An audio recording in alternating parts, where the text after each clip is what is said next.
Sanitary District for May 13th, 2026 to order. City Clerk, if you would call the roll.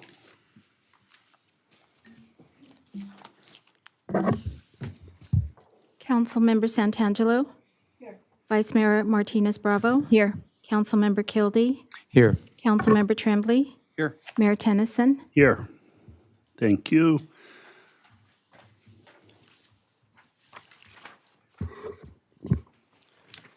And I will ask Councilmember Santangelo to lead in the pledge. Please stand if you're able. Hand over heart. Ready, begin. I pledge allegiance to the flag of the United States of America and to the republic for which it stands, one nation, under God, indivisible, with liberty and justice for all.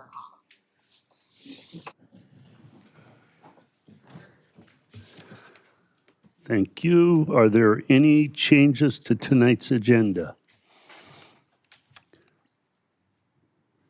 Seeing none, we will move on to presentations. We have 3 presentations tonight, recognizing outstanding achievements in public service, infrastructure, and community leadership. And I'm going to start with the American Public Works Association Award, so if you could meet me up by the stage here.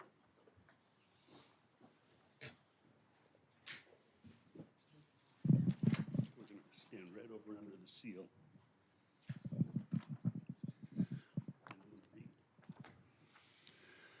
We'll begin with the American Public Works Association Award. The city has been selected to receive the 2025 Ventura County Project of the Year Award from the American Public Works Association for the Disdar Park Renovation and Expansion Project.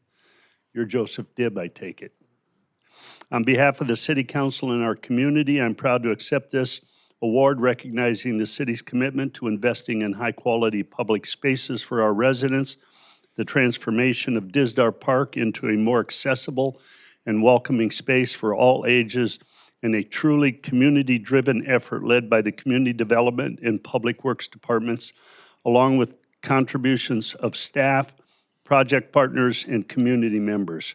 We appreciate the recognition and remain committed to delivering projects that continue to enhance the quality of life in Camarillo. And if some of the public works and community development people involved in this will come up here and accept this award with me.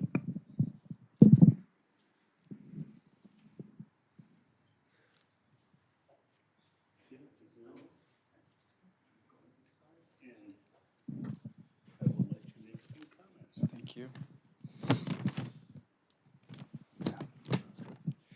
Good evening, Mayor and City Council members.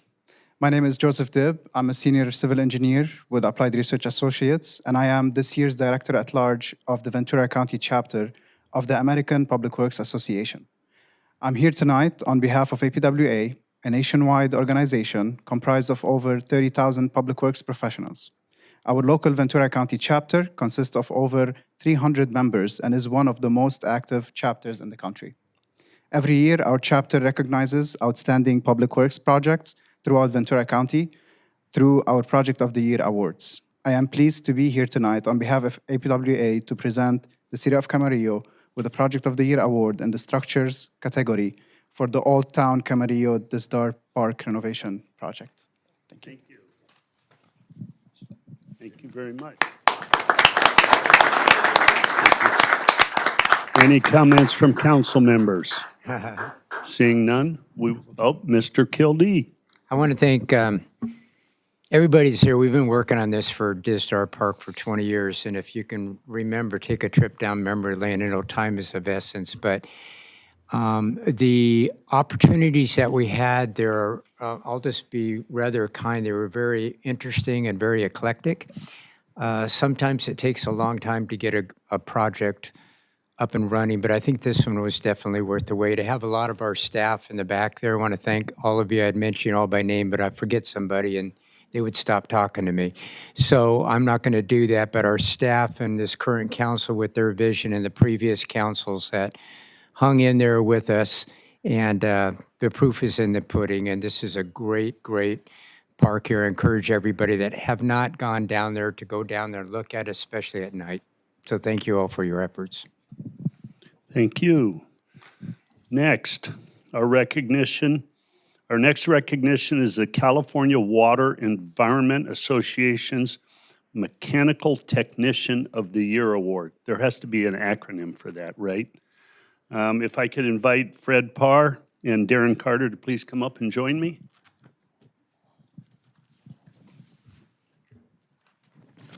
I'm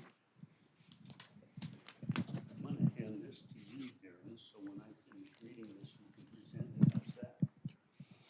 We are proud to recognize Fred Parr, lead water reclamation maintenance worker, as the recipient of the California Water Environment Association's First Place Mechanical Technician of the Year Award. CWEA represents more than 10,000 wastewater professionals dedicated to protecting California's water resources and advancing the profession statewide, making this recognition a significant achievement that reflects both technical excellence and public service. This award highlights Fred's important contributions to the city's water reclamation operations and our commitment to reliable, forward-thinking infrastructure. On behalf of the city, we congratulate Fred on his well-deserved honor and thank him for his outstanding service to our community. Congratulations, Fred. Congratulations.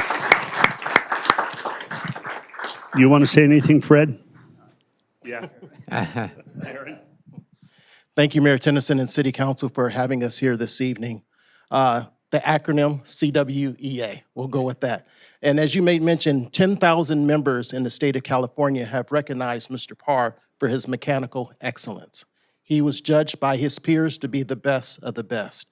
We here in the city of Camarillo are privileged to have Fred as one of our mechanics. He's very forward-thinking and able to take on and tackle daily challenges that save time, money, while not compromising craftsmanship and safety. So on behalf of the city and the Water Reclamation Plant, the Public Works Department, we congratulate you, Fred. Thanks, Fred. Congratulations. Comments? Mr. Tremblay. Thank you. I want to congratulate you, Fred and Darren. For those of you who may not know, this is a real profession, and having you attain the CWEA designation just means you are at the top of the field. So we are really grateful to you for your professionalism. Darren, we're grateful to you and all of our staff at the plant. You're doing great work, so congratulations. Vice Mayor. One of the things that we know is how hard our staff works, but when they are recognized by outside agencies, it just further reinforces that. And one of the first things that I did when I came onto council was to get a tour of the waste water management. I was not as excited as maybe Mayor Tennyson was with the input that was coming in. I stayed away, but nevertheless, I really saw how important and crucial that entire operation is and how it has to be monitored and 24/7. It's really a public safety operation, truly. And I know many of us maybe take it for granted, but every time you flush your toilet, there are people that are making that happen and making our city safe. So many congratulations to you, Fred. Thank you, Darren. Thank you for all the work that you both and that your entire staff does as well. Thank you. Mr. Kildee. I'm going to follow our tradition up here. If we agree with what's been said, we just say ditto. So ditto. Councilmember Santangelo. Which means I'm going to follow with ditto, but congratulations and thank you for all your hard work. Thank you.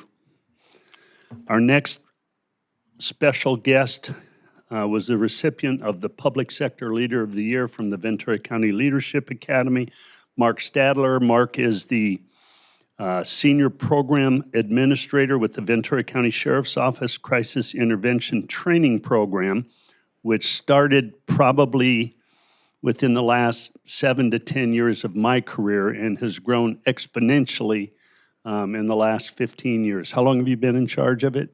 11 years. 11 years. Okay, it's grown exponentially in the last 11 years.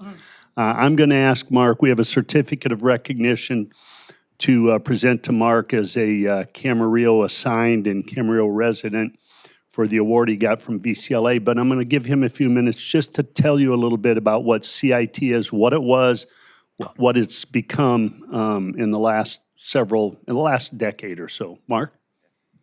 Thank you very much. So our CIT program, it's actually been around for 25 years now. We're very lucky in this county. We're the only county in the state of California that has every single law enforcement agency going through the same training. And what is that training? So what we do is we train law enforcement officers in mental health, de-escalation. We talk about cultural issues, and we teach them to improve their communication skills and understand what resources are available for persons in a mental health crisis so that we can get them the help they need and avoid going to jail. I want to use that as a last resort. So in the last 25 years, we've trained over 2,500 law enforcement personnel. That includes our dispatchers and key personnel that have forward-facing jobs with the public.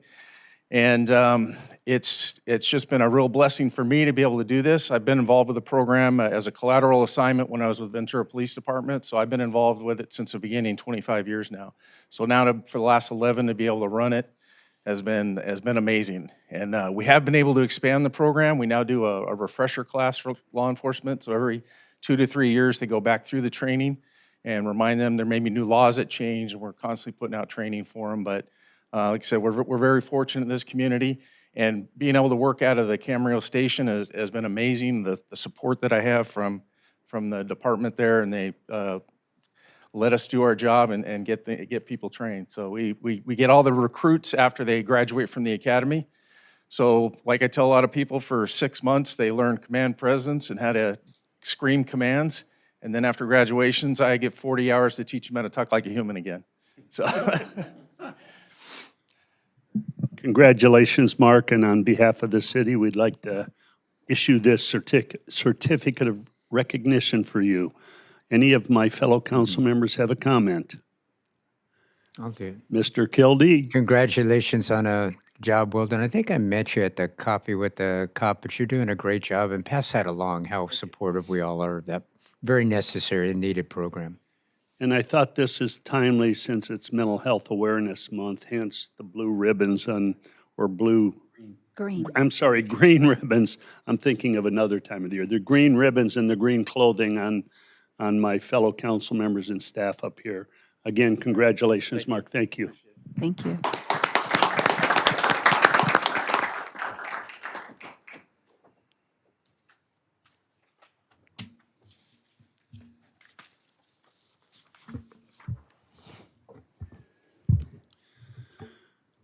Madam Clerk, are there any speakers on any items not on the agenda?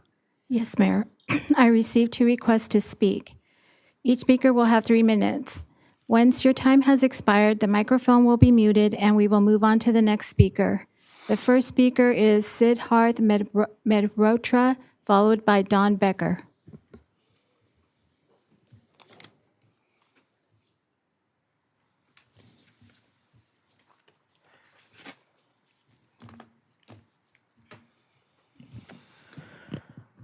Thank you, Council.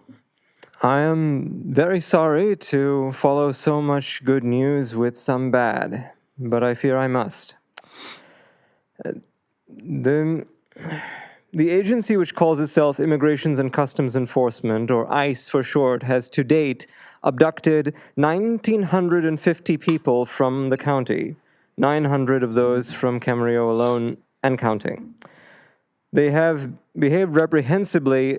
I need not repeat myself. I have said so, and others is better qualified than I have said so many times.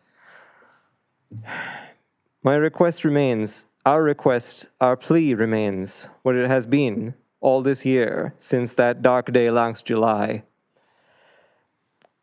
We wish you, as the council, as the police department, as the public servants entrusted with this power, to expel ICE from Camarillo, from where they hold their field headquarters on Cortez Circle, from the county if possible, never to return.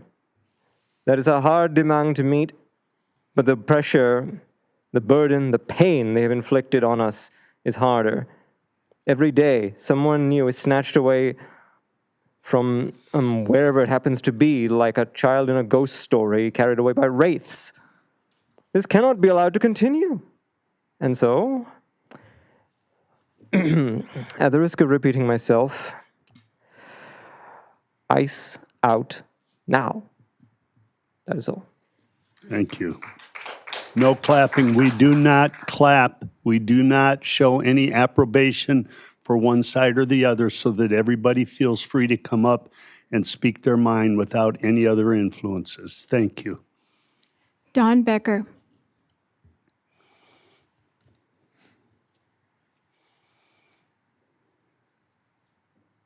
Good evening, Mr. Mayor and other members of the council.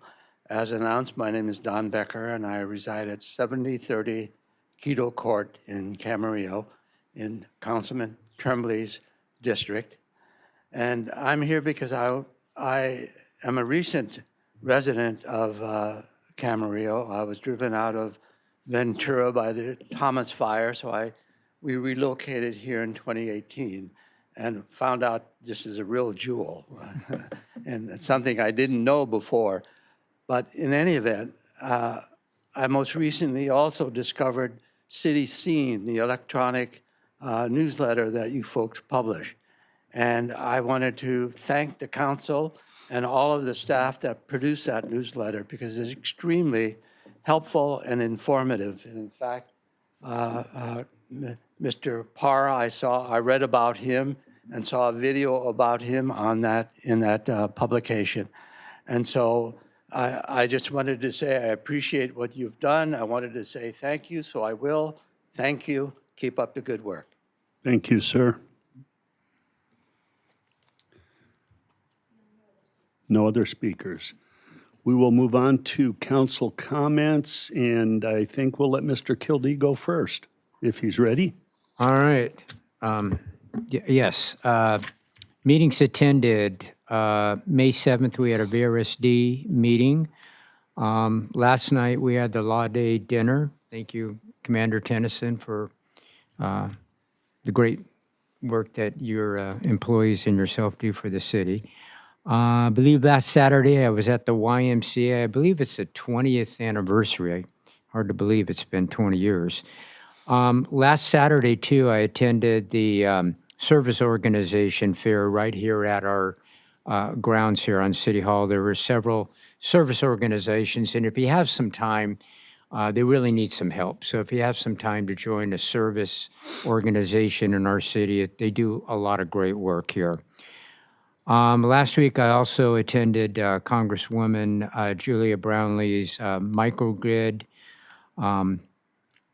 presentation here, and that was great. She's been a big supporter of our city, and I appreciate her continued support of our city. And I believe that's all I have tonight, Your Honor. Councilmember Santangelo. Thank you. On April 23rd, I attended the Economic Development and Land Use Committee meeting. On April 30th, I attended the VCLA Awards, where I got to see Mark Stadler receive his award. On May 1st, I attended the Nectar Juice Bar grand opening. I got an acai bowl, and it was delicious, so I encourage everybody to go visit. From May 5th to May 7th, I was in Sacramento at the Aqua Conference with Mr. Tremblay. And on May 9th, I attended the YMCA 20th anniversary. Last night, I attended the Law Day dinner, which was really well done, and I think everybody had a really good time. Earlier today, I attended the Home Key groundbreaking. Really exciting to see to see us making strides in homelessness. There's 88 beds there, and there will be 10 beds secured for Camarillo. And then I just wanted to say something. If you notice, we all are wearing green ribbons. It is Mental Health Week. I think it's actually Mental Health Month. And I work in mental health, so I just wanted to take, if you don't know, my day job is I'm a registered nurse, and I work at Vista Del Mar, so I work in psychiatric nursing. So I work in mental health. This year's theme is More Good Days Together, and it encourages us all to reflect on what a good day looks like, both for ourselves and for our communities. Together, we can use this insight to connect people to the right support people at the right time, to shape advocacy, education, and community engagement to make more good days possible for all.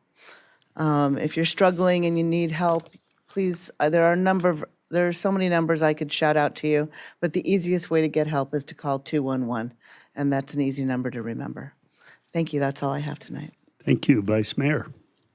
Councilmember Santangelo, thank you very much for sharing the importance of Mental Health Month. And mental health awareness really should be every single day, and there's still so much stigma around that. And so any type of support definitely helps. Let me go back. Today is May 13th. April 23rd, I attended the Economic Development and Land Use Committee. April 23rd, I also attended the Coffee with a Cop at Panaderia Lucero. It's a local Mexican bakery in town. April 23rd, I attended the National Latino Peace Officers Association scholarship event, and we provided a certificate on behalf of the city to the nonprofit, and many students were awarded scholarships from the organization. April 30th, I attended a meeting with Big Brothers and Big Sisters. April 30th, I attended the VCLA Awards ceremony. It's their 23rd annual. And then April 30th in the evening, I attended the Tip-A-Cop at Finney's in Camarillo. May 1st, I attended the ribbon cutting at Nectar Juice Bar, and ditto to what Councilmember Santangelo said. It was absolutely delicious, and it's owned by local families as well. So if you get the opportunity to go check it out, it would be a great support. May 4th, I attended the CSU Channel Islands Campus Update Breakfast with President Susan Andrzejewski. And then May 6th, I was a keynote speaker at the municipal, I was asked to serve as a keynote speaker along with the mayor from Ventura, Mayor Dr. Jeanette Sanchez Palacios. And that was on behalf of MMASC, that was the Municipal Management Association of Southern California. And it was actually a really cool event. I had the opportunity to not only learn more about the mayor from Ventura, but to be able to provide my story and to share that in a space where we had so many other staff. Camarillo staff definitely showed up. A lot of the staff showed up there. So it was a great event. Thank you very much to MMAAC for putting that on. And then May 7th, I had a meeting with some youth from Seafrog. May 9th, I attended the YMCA fundraiser. Many congrats on 20 years of service. I wish I could have stayed longer, but I was in between. My two kids had their band concerts that day, so I was trying to make it all. And then May 12th, yesterday, I also attended the Law Day dinner. And then today, I was also at the groundbreaking ceremony for the county's project. We're a partner in that project. It will be providing 88 permanent supportive housing homes to people in our community who are experiencing homelessness, but also mental health diagnoses and issues. So again, surrounding mental health, very proud to be a partner in that. And then today, I also attended a Community Conscience Luncheon. It's a nonprofit over in Thousand Oaks that owns and operates their Human Services Center and provides rent-free space to local nonprofits. And I think I missed that I was the first 5 celebrity reader. I went out and did that, and it was a lot of fun just being in the moment with little ones. And then the last comment that I have is I've received a lot of questions from community members about our mobile home rent stabilization ordinance that we had the first reading at the last council meeting, and I wanted to make sure that we're clear because I believe the media didn't quite get the date correct as to when that ordinance would be into effect, and I wanted to ask our city attorney if you can just explain that piece. Yes, so we had the first reading and we still need to have the adoption of the ordinance. That's not occurred yet. And if it does occur, then it will be effective 30 days from that date. Thank you, City Attorney. That's all I have. Councilmember Tremblay. Thanks, Mr. Mayor. For meetings attended since April 22, on April 24, the Metrolink Board of Directors in Los Angeles. On April 28, the Fox Canyon GMA Fiscal Committee. On April 29th, the Utilities Committee. On April 30, the CASA's Executive Committee. On May 1st, the Ventura County Transportation Commission. On May 4th, I attended the dedication at Stevens Grill, which is the new Greek restaurant in the old soup plantation space with excellent food. Really happy to attend that. From May 5 to May 7, I was at a conference in Sacramento for the Association of California Water Agencies. I'll talk about that in a minute. On May 9th, the Camarillo Family YMCA dinner, their 20th anniversary celebration. They do a wonderful job. It was a great dinner. On May 12th, speaking of great dinners, we had the Law Day dinner last night. And thank you again to Commander Tennyson and all of our Camarillo PD officers and staff. And then today, the Home Key Plus groundbreaking out on Lewis Road. And I want to echo what my colleagues, Susan and Martita, said about the importance of the Home Key Plus. The city is a funding partner, and we are very happy to be in that project. We've made a substantial investment in that project. And then I want to echo Susan's comments also on the importance of Mental Health Awareness Week. I tried to wear green today. Hopefully I succeeded, but in all seriousness, it is extremely important. For the Association of California Water Agencies Conference, I attended specific presentations on the Proposition 218 legal landscape, on groundwater adjudications, as you would expect, having some experience in that in terms of Water Master Council's perspectives, and then on attorney use of artificial intelligence. And there's an attorney joke in there somewhere, with apologies to the city attorney, but I won't go there. In any event, that's it for me. Thank you, Mr. Mayor. Thank you. April 25th, I attended the Harvest Luncheon at the Santa Paula Ag Museum to benefit the Museum of Ventura County, and the Museum of Ventura County also has the Ag Museum in Santa Paula on April 28th, and I may be off by a day on this. My calendar decided to make some changes. I also attended the meeting with Cal State University Channel Islands interim president, Susan Andrzejewski, along with the city manager and our director, our manager of community development. 29th, I believe, was the Utilities Committee. I also attended the VCLA Journey to Leadership Luncheon, and I know there's 1, 2, 3, 4 people along this dais that are graduates of VCLA. If you're interested in learning about Ventura County, please go online and look up the Ventura County Leadership Academy. I also attended the Cal State Channel Islands campus update breakfast. I was at the ribbon cutting at Stevens Grill. I was present here along with Mr.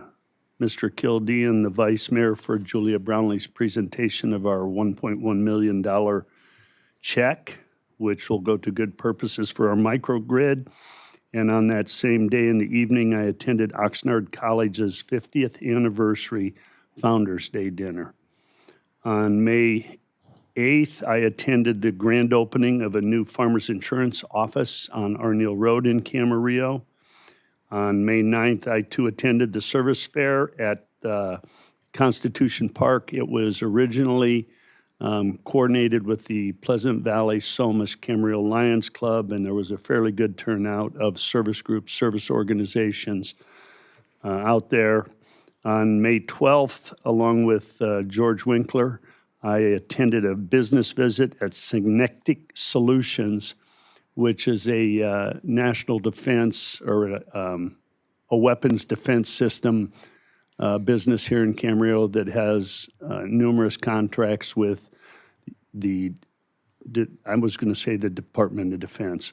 The federal agency formerly known as the Department of Defense, several contracts with local naval bases, Ventura County, and he employs presently in Camarillo 47 people, but he says within the next 6 to 8 months, he'll have 120 or 130 employees at his location in Camarillo. And I too attended the groundbreaking today for Home Key Plus, permanent supportive housing. And shortly in the future, we'll have even more good news about permanent supportive housing within the city of Camarillo. And with that, I will end it. Madam Clerk, we'll move to the consent calendar. Are there any public comments on consent? Yes, we have one speaker, Siddharth Mehrotra.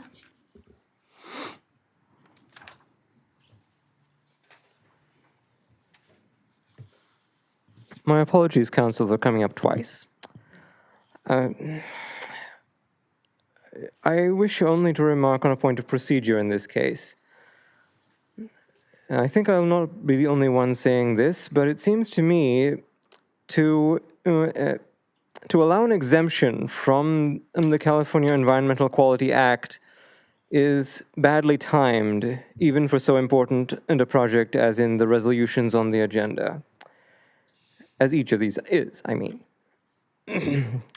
With the world in what we can only call an environmental crisis, exemptions are dangerous. They are the beginnings of more exemptions and ultimately of exempting something we cannot afford to. Therefore, I recommend, Council, you do not exempt it from the Environmental Quality Act or any other similar law, this or any matter, until and unless some compensating measure is taken to reduce the resulting pollution. Thank you. Thank you. Any more, Madam Clerk? No more. Any questions from council on consent? Hearing none, is there a motion? I move the approval. I'll second. We've got a motion and a second. Councilmember Santangelo moved and Councilmember Kildee seconded. Roll call, please. Councilmember Santangelo, Yes. Vice Mayor Martinez Bravo, Yes. Councilmember Kildee, Yes. Councilmember Tremblay, Mayor Tennyson. Yes.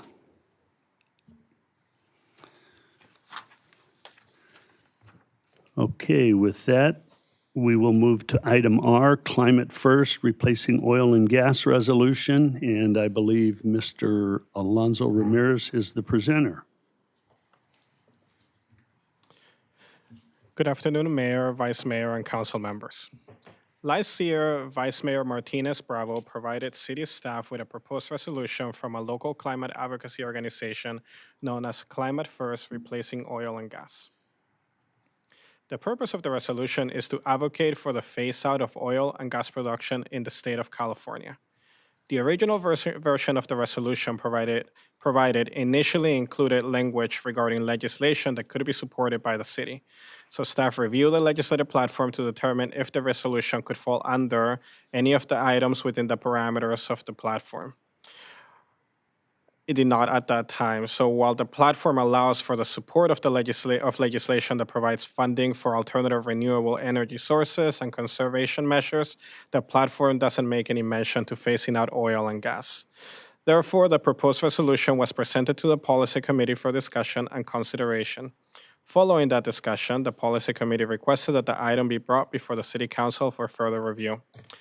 The following presentation highlights several key components of the proposed resolution and provides additional background information for Council's consideration.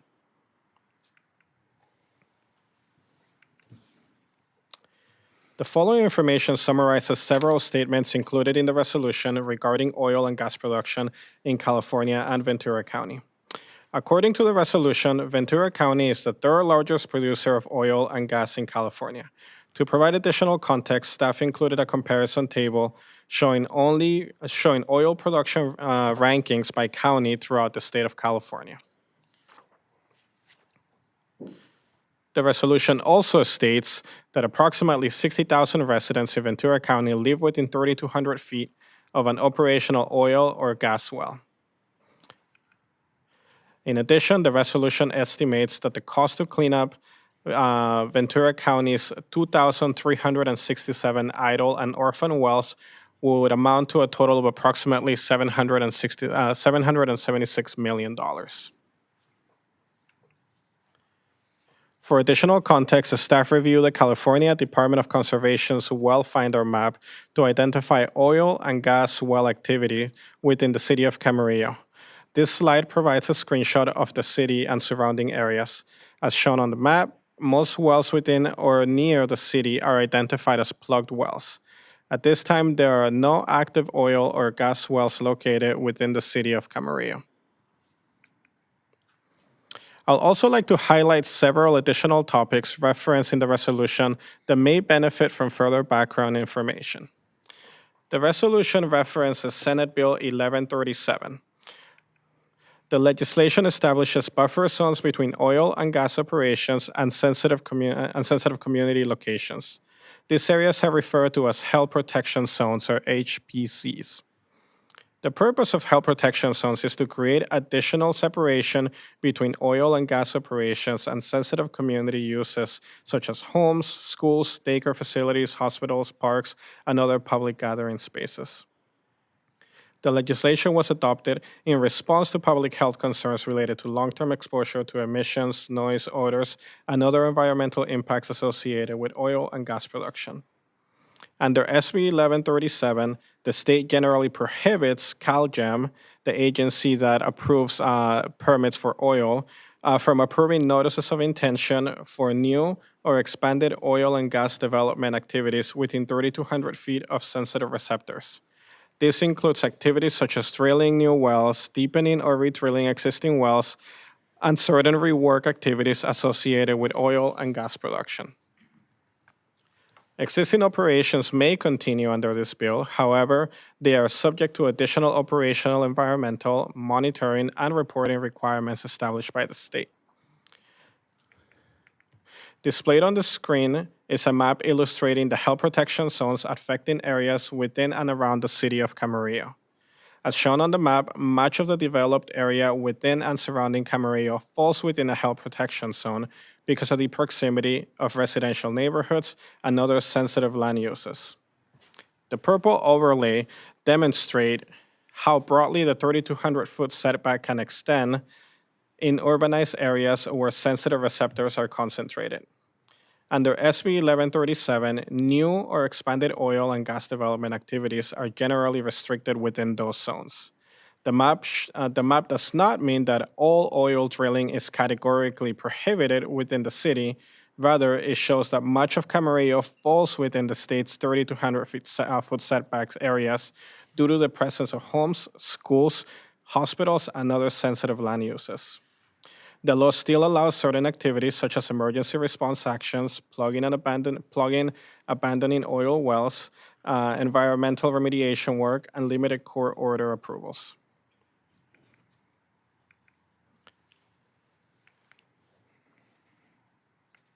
There you go, sorry.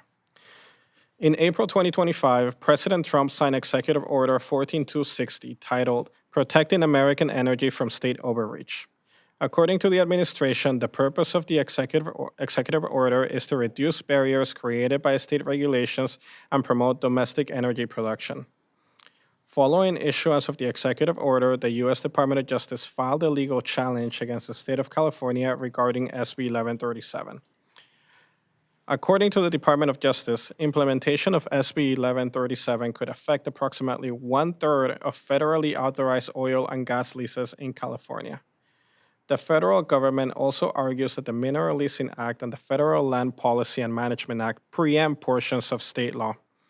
As part of the litigation, the U.S. Bureau of Land Management requested a preliminary injunction to pause implementation of SB 1137 while the case proceeds. The court denied the request for injunction, meaning that currently the health protection zones are fully in effect at this time. The litigation is still ongoing, and staff doesn't have the current information on when the next hearing will take place. It is also worth noting that SB 1137 previously survived an attempted referendum effort that did not qualify into the state ballot, but at this time, SB 1137 is fully in effect and it's been fully implemented. The resolution also references proposals related to the creation of a climate superfund. These proposals will require certain fossil fuel companies to contribute funding toward climate-related damages and the cleanup of idle and orphan oil wells. During the 2025-2026 legislative sessions, two related bills were introduced to create a climate superfund, SB 684 and Assembly Bill 1243. Both measures failed to advance through the legislative process, and at this time, the staff is not aware of any active climate superfund legislation currently under consideration. To summarize, the proposed resolution urges the city and other governmental agencies to support several policy positions related to oil and gas production in California. These include urging Governor Newsom and the Ventura County Board of Supervisors to stop issuing permits for oil and gas production, accelerating the phase-out of oil and gas extraction in California, supporting and defending the 3,200-foot health and safety setbacks established under SB 1137, ensuring that fossil fuel companies are held accountable for timely plugging and cleanup of idle and orphan wells, and lastly, supporting a long-term transition towards renewable energy sources. In conclusion, staff's recommendation is that the City Council review, discuss, and consider adoption of the Climate First Replacing Oil and Gas Resolution. Thank you, and I'm happy to answer any questions. Thank you, Alonzo. Any questions from council? Mr. Kildee. Yeah, Alonso, I just want to reiterate, as far as you are aware, there's no pending legislations to address this issue at this particular point. There's no pending legislation to address the phasing away of oil and gas that staff is aware of at this time, no. Thank you. Any other questions? Hearing none. Madam Clerk, do we have any public speakers? Yes, Mayor Tennyson, we have 22 speakers at this point. So I want to give a little speech about the timing of it. We received 22 requests to speak. Each speaker will have 3 minutes. Once your time has expired, the microphone will be muted and we will move on to the next speaker. I will call up the first speaker and then the following speaker so you're ready to move towards the podium. The first speaker is Doug Blois. Just another quick reminder, since new people have come in, we do not show any acclamation, support, or non-support for any speaker up here. No clapping, no shouting. Everybody needs to feel free to come up and express their opinion on every matter before council, so please respect that. Mr. Blois? Thank you, Mayor.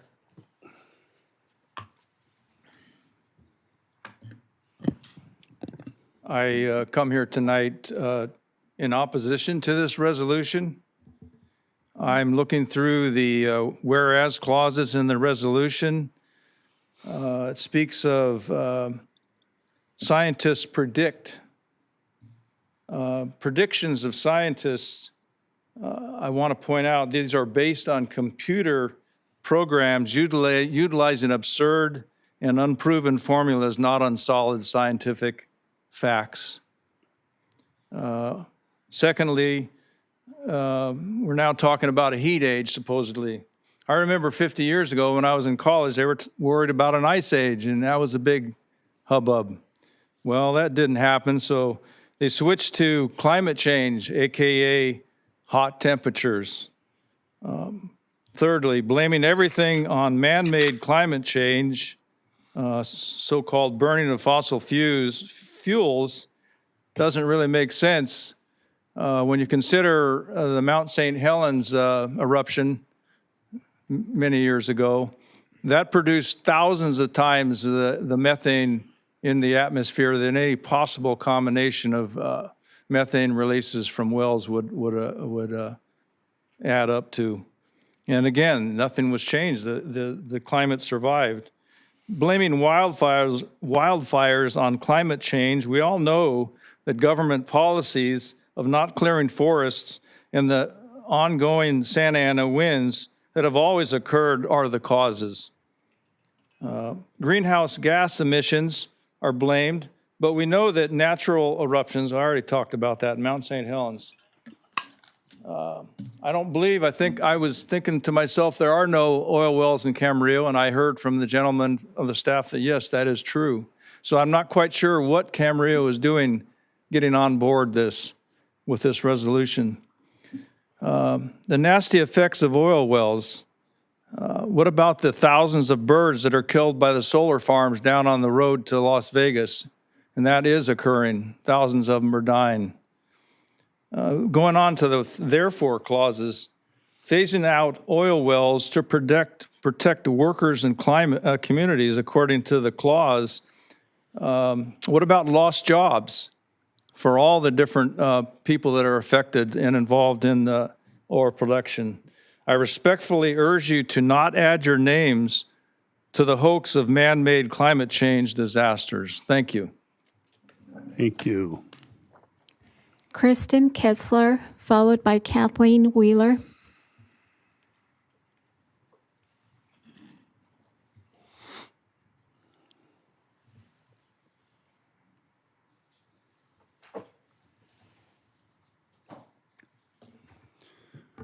Welcome. Hi, good evening. I urge you to pass these resolutions. If the state passes the Polluters Pay Climate Superfund legislation, Camarillo would most likely see much-needed funding to support disaster response, home hardening, wildlife mitigation, flood prevention, local jobs, and more. On a more personal note, this resolution is important to me because I'm 57, I grew up in Southern California, and the weather that I remember experiencing as a child and as a young adult is pretty much gone. It will probably never come back, but I do not want climate change to keep getting worse. That's why it matters so much to me, and I hope to you. And I feel that it is very important that we keep taking steps to reduce emissions. Thank you. Thank you. Kathleen Wheeler, followed by Anna Orsa. Welcome. Good evening. The oil industry has deep roots in our county, and it's important that we honor those roots and recognize them, that history, without also denying that the time has come for change. I believe in science, and most people do. Yes, we are all beneficiaries of the services that the oil industry has provided to us.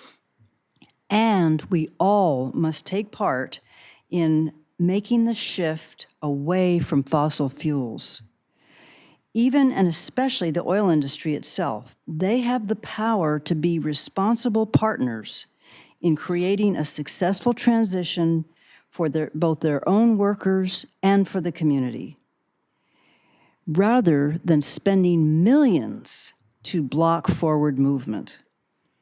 Several industries have been able to do that after recognizing or being compelled to recognize that their products pose significant dangers. Pharmaceutical with drug side effects, asbestos, refrigerants, remember the ozone hole, product safety, automotive safety standards, tobacco, and now oil and gas. Please listen to and support these youth whose future depends on us doing the right thing. Let Camarillo be part of the solution, and please pass this resolution. Thank you. Anna Orsa, followed by Michelle Sebastian.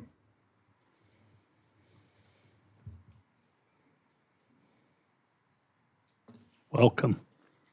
Good evening, Mayor and Council members. My name is Anna Orsa, and I'm a junior at Simi Valley High School. I'm here today in solidarity with my friends from Camarillo for you to vote in support of this resolution to phase out fossil fuels, defend SB 1137 safety setbacks, and support Polluters Pay Climate Superfund legislation. In January of 2025, I witnessed the destruction of climate change firsthand from the window of a flight approaching LAX. As we neared the city, I saw the flames spreading across the coastal mountains and the massive cloud of smoke growing larger every second. That fire would become the Palisades Fire, one of the most destructive fires in Los Angeles history. Looking down from above, I felt powerless. I thought about the families losing their homes, the elderly residents trying to evacuate, and the wildlife trapped in the smoke and the flames. But that moment also made me realize that being young does not mean being powerless. It means we have the responsibility to fight for the future we will inherit. Many young people across Ventura County have already experienced the emotional, physical, and financial impacts of climate disasters. We are the generation that will live with the consequences of the decision being made today. That is why youth from across this region have spent the last year and a half organizing, showing up to meetings, writing letters, and advocating for stronger climate action. This resolution is about protecting public health, supporting wildfire resistance, holding polluters accountable instead of placing the burden entirely on taxpayers and future generations. It is also about showing young people that our voices matter and that local government is willing to listen when we advocate for our communities. I urge the Camarillo City Council to vote yes on this resolution and demonstrate the city's commitment to climate action, public safety, and uplifting youth voices. Thank you. Thank you. Michelle Sebastian, followed by Eliza Turner.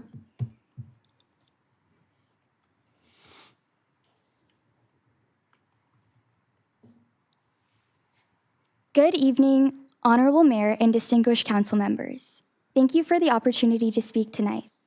My name is Michelle Sebastian, and I'm a junior in high school from Simi Valley, and I'm here tonight to strongly urge you to pass this resolution in solidarity with my friends from Camarillo and youth across Ventura County. When I was in elementary school, I had to evacuate my home because of a wildfire during the middle of the school year. I remember being scared, confused, and wondering if our house would still be there when we came back. And that's not something that any child should have to wonder.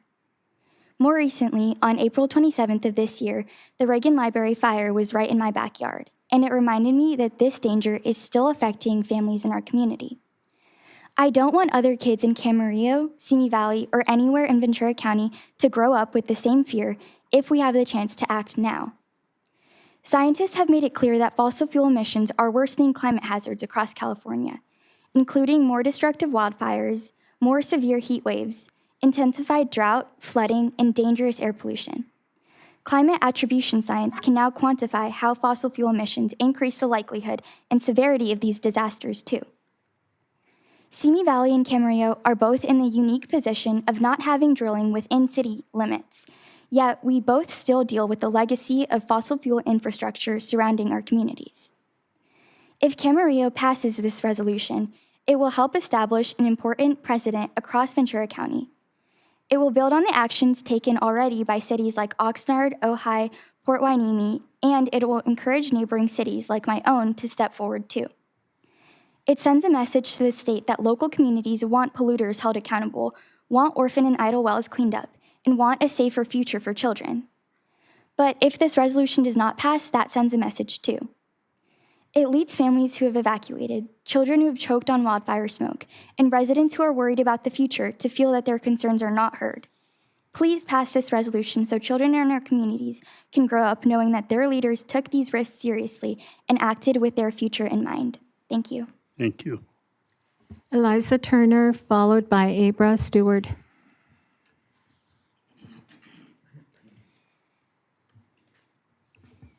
Welcome. Good evening, Honorable Mayor and distinguished council members. My name is Elisa Turner, and I'm a junior at Simi Valley High School and a youth leader with Seafrog. I'm here tonight in solidarity with my friends from Camarillo to urge you to pass the proposed resolution before you. For many adults, the weight of the long-term consequences of this vote will go unnoticed.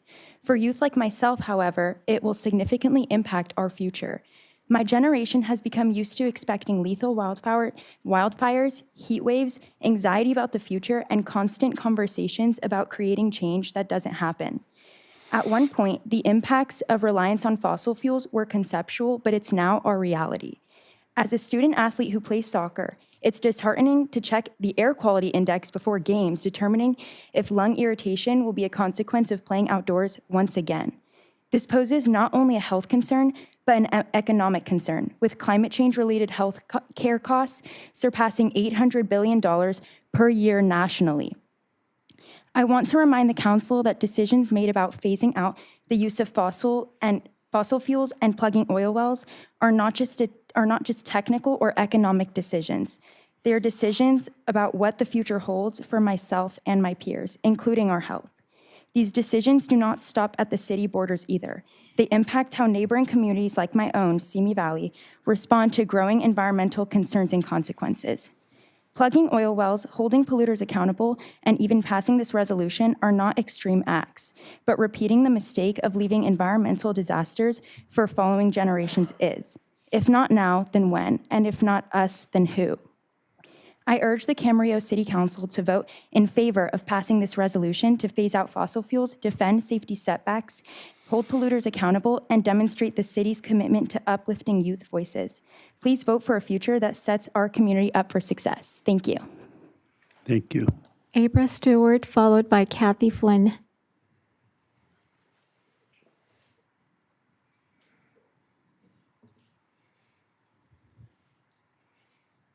Welcome. Hello.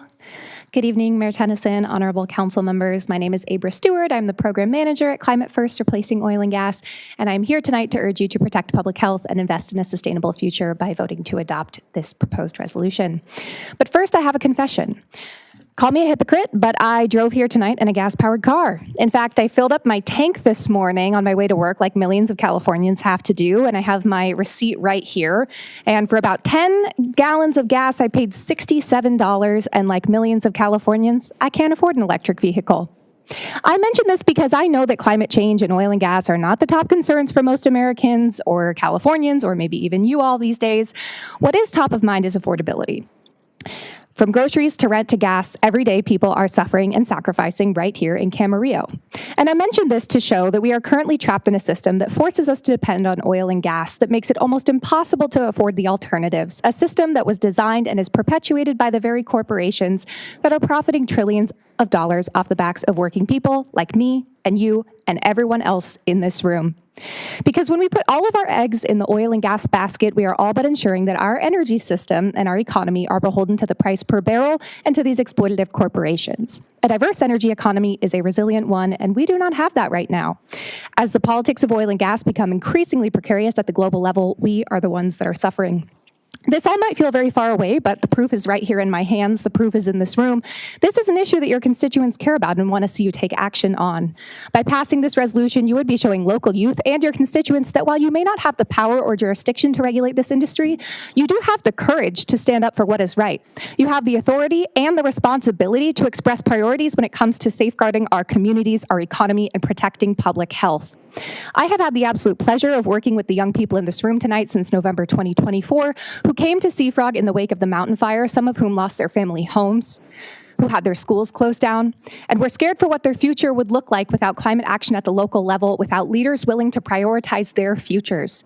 We have spent the last year and a half asking you to be the leaders that our young people need, and we are asking you again tonight, please.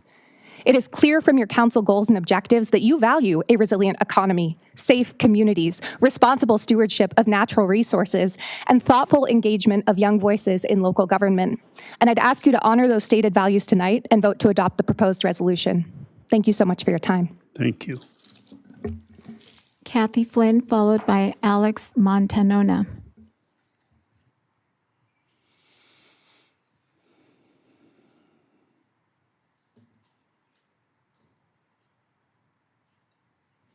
Welcome. Welcome. Thank you, Mayor and Vice Mayor and council members. This is a wonderful opportunity. I hadn't planned on speaking. I hadn't planned on speaking tonight. Thank you. But this is such a wonderful opportunity. I was reading the resolution, and there's a lot of therefores and be it further resolved, and there's urges and imploring and will continue to recognize this. So, you know, I was looking for the action items. I was like, well, what action is the city council going to take? And I thought, well, there's something I wanted to read to you from Bill McKibben. Most Americans are concerned about climate change, but they don't think most others share that concern. That quiet misunderstanding is one of the biggest barriers to climate action in the United States. The findings point to a striking paradox. While many Americans trust the information they encounter and are concerned about climate change. They believe others are less concerned and are less able to recognize accurate information. So you have an opportunity tonight to pass this resolution, to say publicly and acknowledge that you care about climate change. You care about the citizens in the city of Camarillo, and you care about the citizens in the state of California. It is a wonderful opportunity that has been given to you, and I hope you vote in the affirmative. Thank you. Alex Montanona, followed by Alexandra Massey.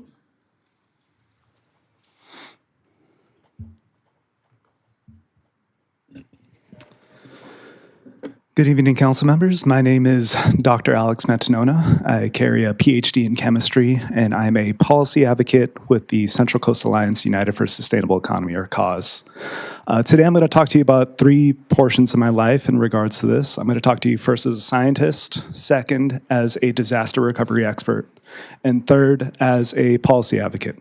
The first is the science. Now, there are some molecules that exist that interact with infrared light, and that infrared light absorbs or will keep and transfer heat. Carbon dioxide is one of those molecules. So we had somebody mention about the science. It wasn't really worked out. No, the science has been worked out. Some of you might have remembered a term called, if you call somebody a savant, that was person that was named after was Savant Arrhenius, who in the 1800s proved the relationship between carbon dioxide and the greenhouse gas effect. Thomas Edison knew about this in the early 20th century, and Shell knew about this in the 1970s, and then they spent a lot of money burying that research and then casting doubt. Now, as a disaster recovery expert, I spent 6 months working on the Palisades fire recovery. I was on the ground walking through devastation. I understand the amount of effort, the amount of coordination, the amount of jobs and strength of will to recover from something like that.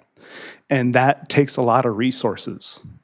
Now, third, from the policy side, the Make Polluters Pay resolution, which will be reintroduced in January, is a great policy thing for the local level and the state. It is a jobs bill because it will create jobs for electrification, for home hardening. It will fund disaster relief. It will fund community resilience centers. It will also make sure that budgets are taken care of on the local level. Because instead of coming from city coffers, we're going to be using money that comes from the big polluters to pay for the things that are going to protect our communities. So when we're dealing with home hardening budgets and we're dealing with the mountain fire in our backyard, we can then have the resources to deal with that. So I again urge you to pass this resolution and support. And thank you. Thank you. Alexandra Massey, followed by Elmira Coates. Welcome. Thank you.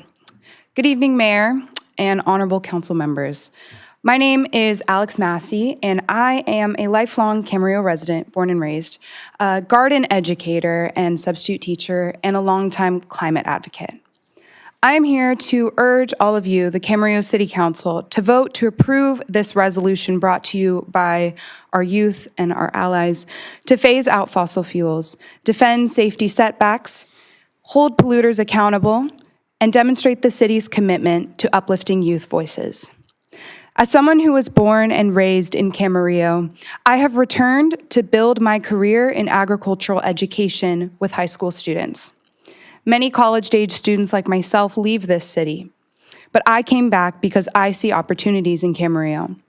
However, it's important that the city prioritizes my future and the livelihoods of its community members in the face of the growing climate crisis.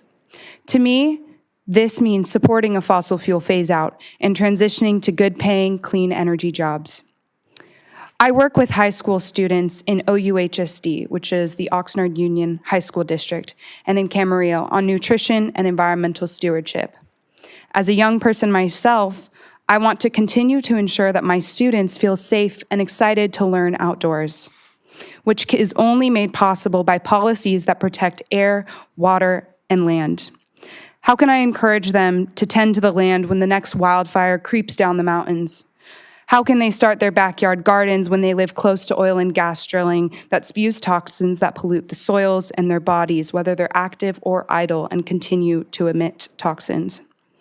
How can they believe in their own future as agricultural scientists, land stewards, and working people when the political system that govern them fail to listen to their voices that are demanding that they be prioritized more than the polluting industries that watch the world burn while they line their pockets?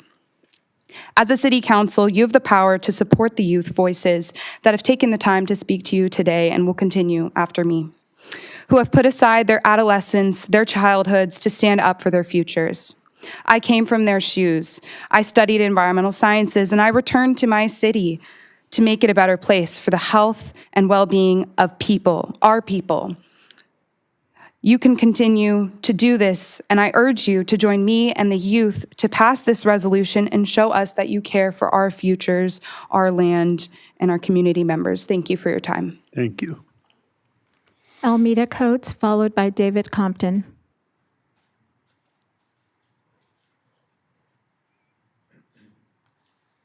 Welcome.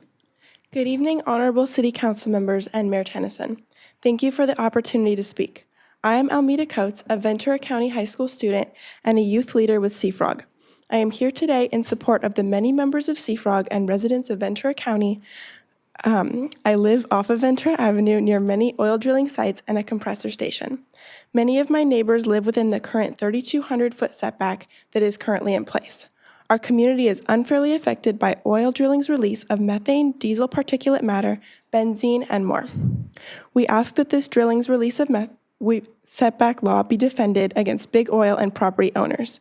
This would protect Camarillo residents from new drilling sites which have been proven to increase risk of cancer, asthma, and reproductive issues, and protect Camarillo from a fate similar to my neighborhood in Ventura.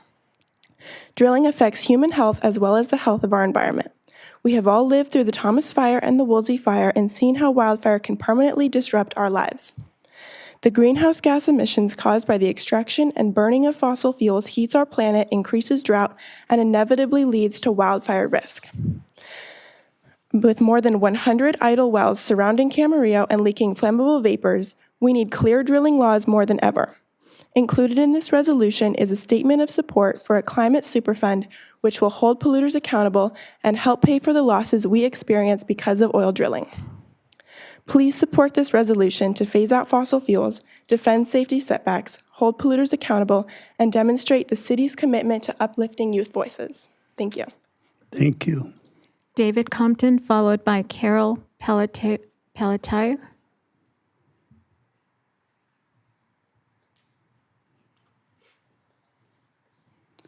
Welcome.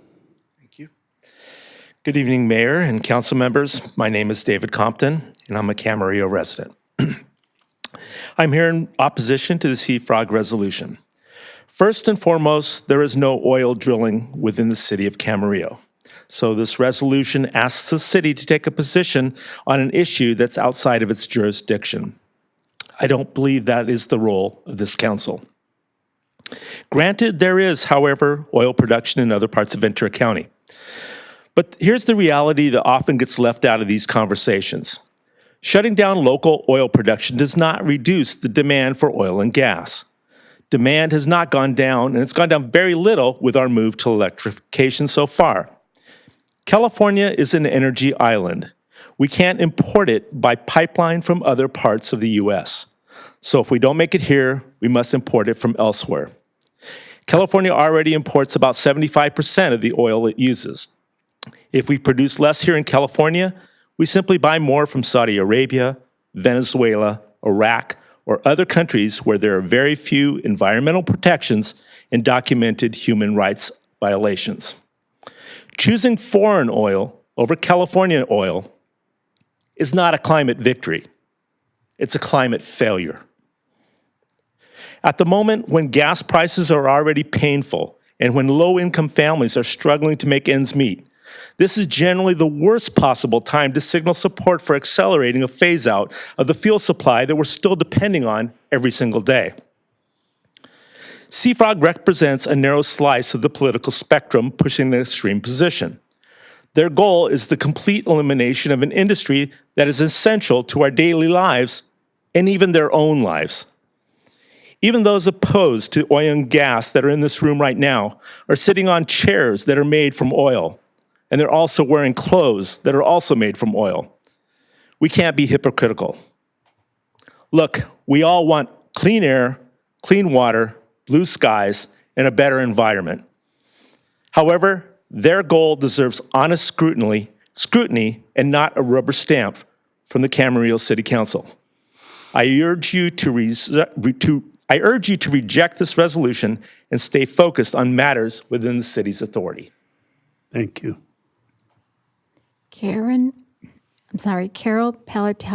Pelletier, followed by Natalie Johnston. Welcome. Thank you and good evening. We appreciate this opportunity to speak to you council members in support of this resolution to phase out oil and gas and make polluters pay for the damage caused by the continued use of oil and gas in our county, state, and country.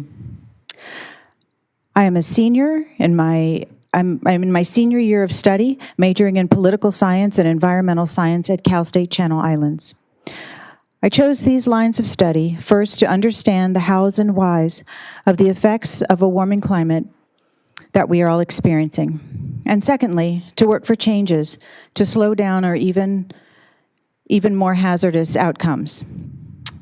Instead of restating the well-documented scientific facts connecting the most detrimental oil and gas byproducts, which remain trapped in our atmosphere, connecting them to a warming climate, I'd rather share with you how the persistence of these gases in our atmosphere have changed our local environment and impacted me personally. Since 2000, I have worked with the country's largest park system on a local level in an education and interpretation program to bring students to our local, state, and national parks. The goals of these programs was to build affinity for and cultivate future stewards of natural environments. In the 2018 Woolsey Fire, 3 of our national parks where we conducted weekly student programs all burned. This canceled much of the beloved Every Kid Outdoors program for the rest of the year, not to mention the many hundreds of residents who were permanently displaced due to the loss of their homes. I now work in Malibu at a state historic landmark, which 3 times last year was either directly impacted or closely threatened by fires. Although my front yard is an open space, we do live half a mile from the 101 freeway, where the car exhaust fine particulates from traffic exacerbates my son's severe asthma. Since we cannot afford to move, we've had to invest in costly air purifiers. I both cherish my location, but also live in fear from June to January, hoping to escape one more fire season unscathed.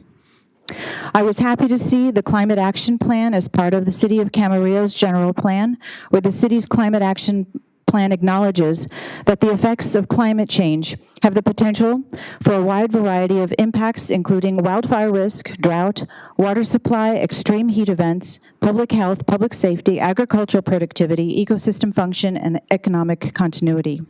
By voting for this resolution, you have an opportunity to make major advancements in the City of Camarillo's Climate Action Plan goals of ensuring that, quote, this local government plays a critical role in reducing greenhouse gas emissions, since the city has the discretion on how and what strategy.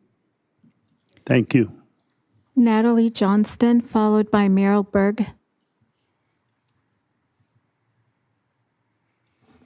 Welcome. Good evening. I'm Natalie Johnston, and I ask you to please consider how crucial resolutions like this one are for the health and safety of California residents. I was 11 years old the first time that I experienced pain so intense that I vomited and started to lose consciousness. Devastatingly, it resurfaced nearly every month for another 14 years before my fifth physician finally diagnosed me with endometriosis and PCOS at the age of 25. I underwent surgery less than 3 weeks later, in which my surgeon found and removed diseased tissue from all over my abdominal ligaments and internal organs. While this procedure helped, it's not a cure. As recently as last Friday, I was substitute teaching at a local middle school when the pain struck so suddenly and sharply that I had just enough time to lay down on the floor before my vision went black. For reference, endometriosis is graded on a scale of 1 to 4. In my case, it's only a 2, meaning that others are going through even worse than what I've already endured. If that weren't enough, I also have asthma, a connective tissue disorder, and a chronic sinus condition that 2 surgeries have failed to remediate. And while it's extremely difficult to pinpoint an exact cause for these kinds of chronic illnesses, we have published data that directly link fossil fuel pollution to hormone disruption, reproductive illnesses, metabolic disorders, respiratory illnesses, learning disabilities, organ disease, dementia, and cancer, and that's only naming a few.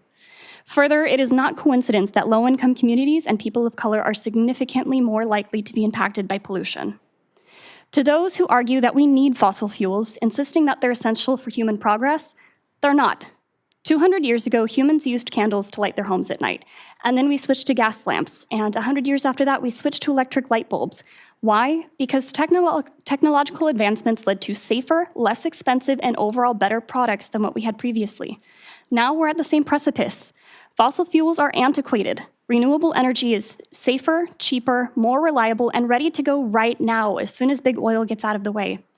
A world exists in which we can all access free energy indefinitely, but as soon as that day comes, fossil fuel companies will no longer be able to rake in $2.7 trillion of our dollars each year, directly profiting off the health, safety, and wellness and well-being of communities like ours here in Ventura County. That's why they're desperately attempting to cling to that control. This vote will allow us to claim our freedom from the dependence that they have forced upon us, so that generations, I had a little typo here, so that generations of families are protected from the harmful pollution that corporate greed brings. When it comes down to it, this choice is simple. Do we allow a small handful of billionaires to continue raking in record profits while we're left to choke on contaminants? Or do we stand up for our well-being and declare that we've had enough? So please pass this resolution so that we can shut off the faucet and make the fossil fuel industry clean up their mess. Thank you. Thank you. Meryl Berg, followed by Brooke Balthasar. Hello, everybody. Welcome. As you can tell, I am not the youth of Seafrog. I am here as, in a sense, a tribal elder. I want to say kudos to Camarillo and the staff for developing a 61-page sustainability plan for municipal operations, AKA Resilient Camarillo. It states, quote, risks of climate change in the city of Camarillo include increasing temperatures, decreased rainfall, and more frequent heat waves. Climate change is the basis for this sustainability plan because the potential impacts on the city's operation include direct impacts to city facilities and emergency response, increased costs for infrastructure repairs and resilience following storm, fire, and/or landslide events. The plan goes on to enumerate the many ways Camarillo can prepare for climate change impacts, specifically, in bold, retrofitting municipal facilities to withstand climate-related hazard conditions. These retrofitting costs are ultimately borne by taxpayers, both locally and nationally, as in the $1.1 recent $1 million federal appropriation from Congresswoman Brownlee to, quote, help advance the city's long-term energy resilience and future hybrid microgrid system.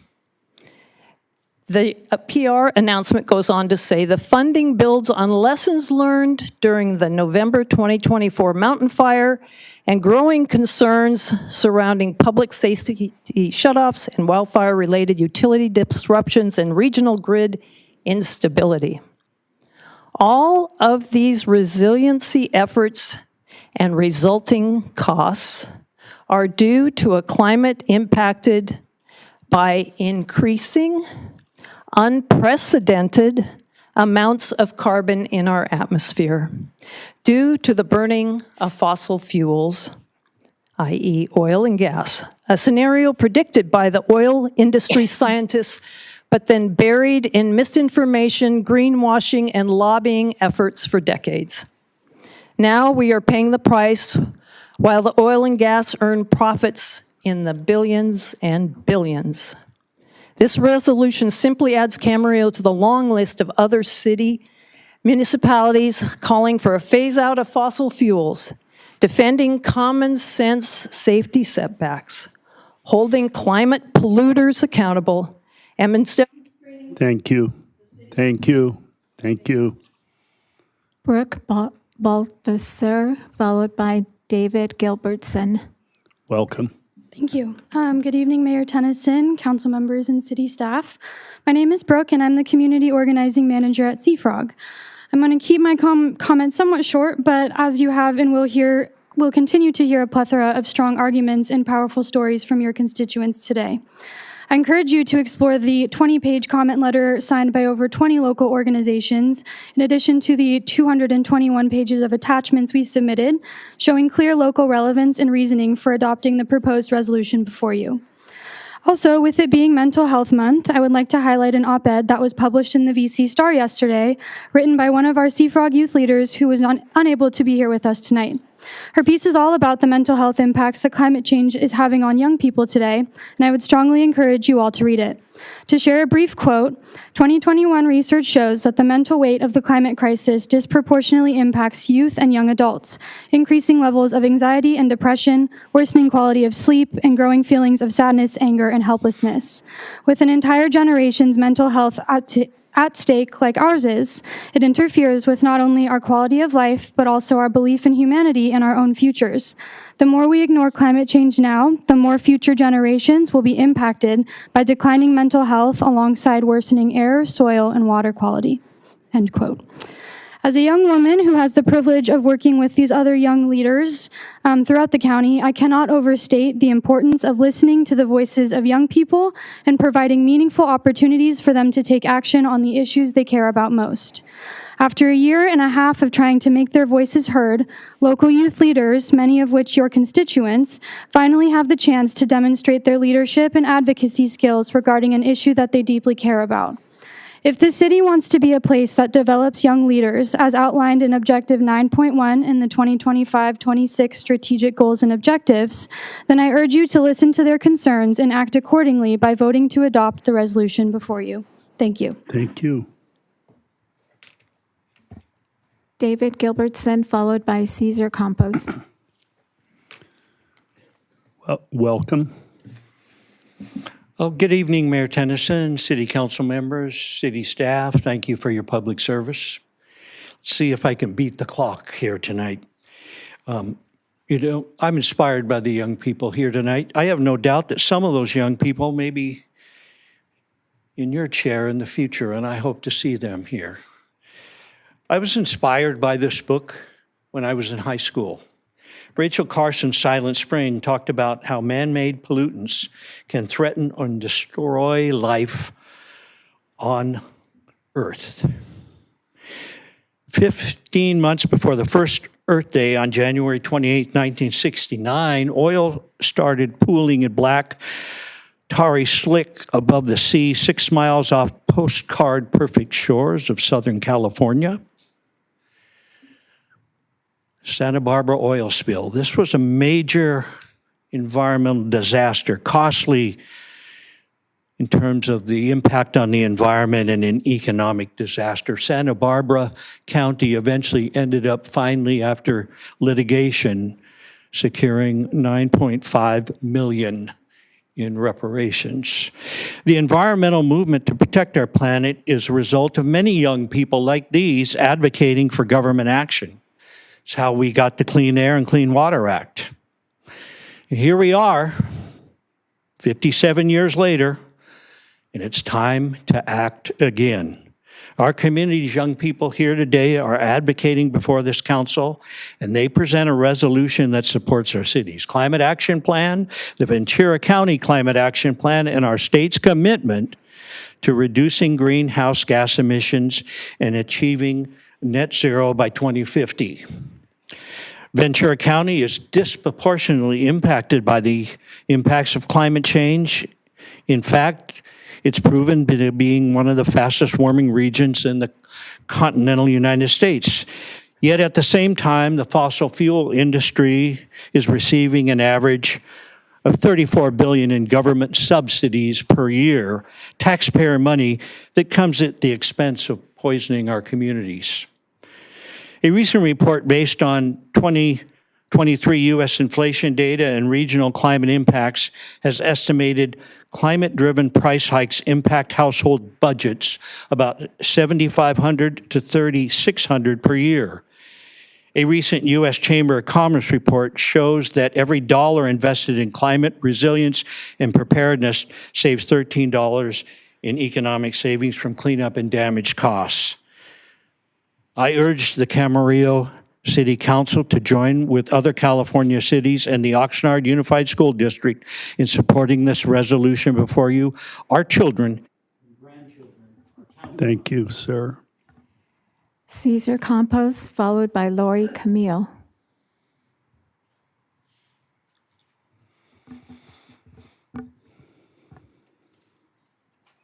Welcome. Hi, thank you. I might go a little bit faster. Hello, good evening, Mayor Tennessee, City Council member, staff. My name is Cesar, and I'm an Oxnard College student and a fellow job leader with CFROG. As a neighbor resident of Camarillo, I want to express my strong support and in solidarity with the agenda item R to favor a resolution that supports a fossil fuel phase-out protection for safety setbacks, polluter accountability, and youth voices. The reality is this. The oil industry is the primary driver of the climate crisis and affordability crisis too, and poses a serious threat to public health and safety, with Camarillo being situated in the fastest warming county in the lower 48 United States. The city is disproportionately impacted by the negative impacts of oil by big oil.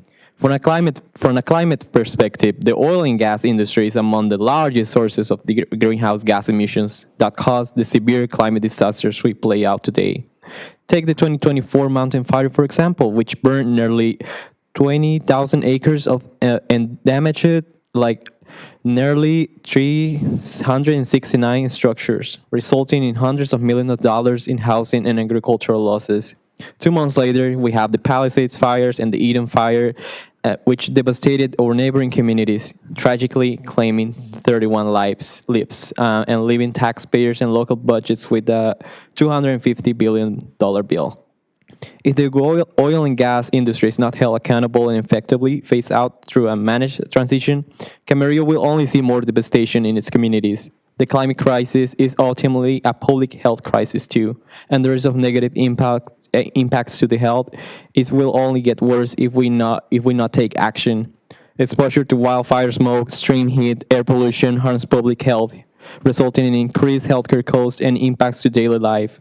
Additionally, there are over 1,400 idle wells throughout the county which are unplugged and leaking toxic chemicals such as methane and benzene, which can lead to serious health issues, including asthma and cancer.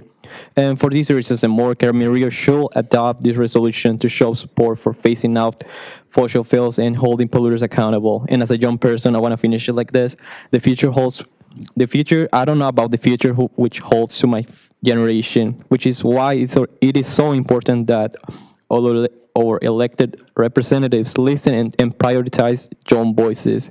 We deserve a future where we can thrive, not just survive. There's no guarantee we'll be able to afford or remain in the place we can call home right now. And we want a better tomorrow for ourselves and for our future generations. And so that's why we are gathered here today to speak out for what we believe is right and to urge you to make a decision that better represents the demands of your community. Thank you. Hey. Thank you. Lori Camille, followed by Cliff Simonson. Welcome. Hello, good evening, City Council. My name is Lori Camille. I am a University of California climate steward and also a Santa Monica Mountains native plant steward. I was a first-time home buyer when the Woolsey fire came down to our property line in 2018. Our home survived, but many others were not as fortunate. This awakened in me to the fact that the effects of climate change are happening in real time. According to the University of California Agricultural and Natural Resources, Ventura County is one of the fastest warming counties in the states. Now, this is alarming considering how many people rely on Ventura County to grow our fruits and vegetables that feeds the entire country. I'm here to urge you today to pass this resolution because I believe we have a responsibility and an obligation to listen to our youth who will inherit this world from us. This evening, you are considering the cries of youth that have come together after firsthand experience with extreme fire caused by climate change during the mountain fire in 2024. It is they who will be taking care of our home, and the best we can do is listen to them and take their concerns seriously. In addition, investing in clean energy alternatives to oil and gas is the future, and we need to shift to an energy economy that builds upon ingenuity and not reliant on an outdated fossil fuel system that will eventually deplete our planet. Thank you so much. Thank you. Cliff Simonson, followed by Kat Selm.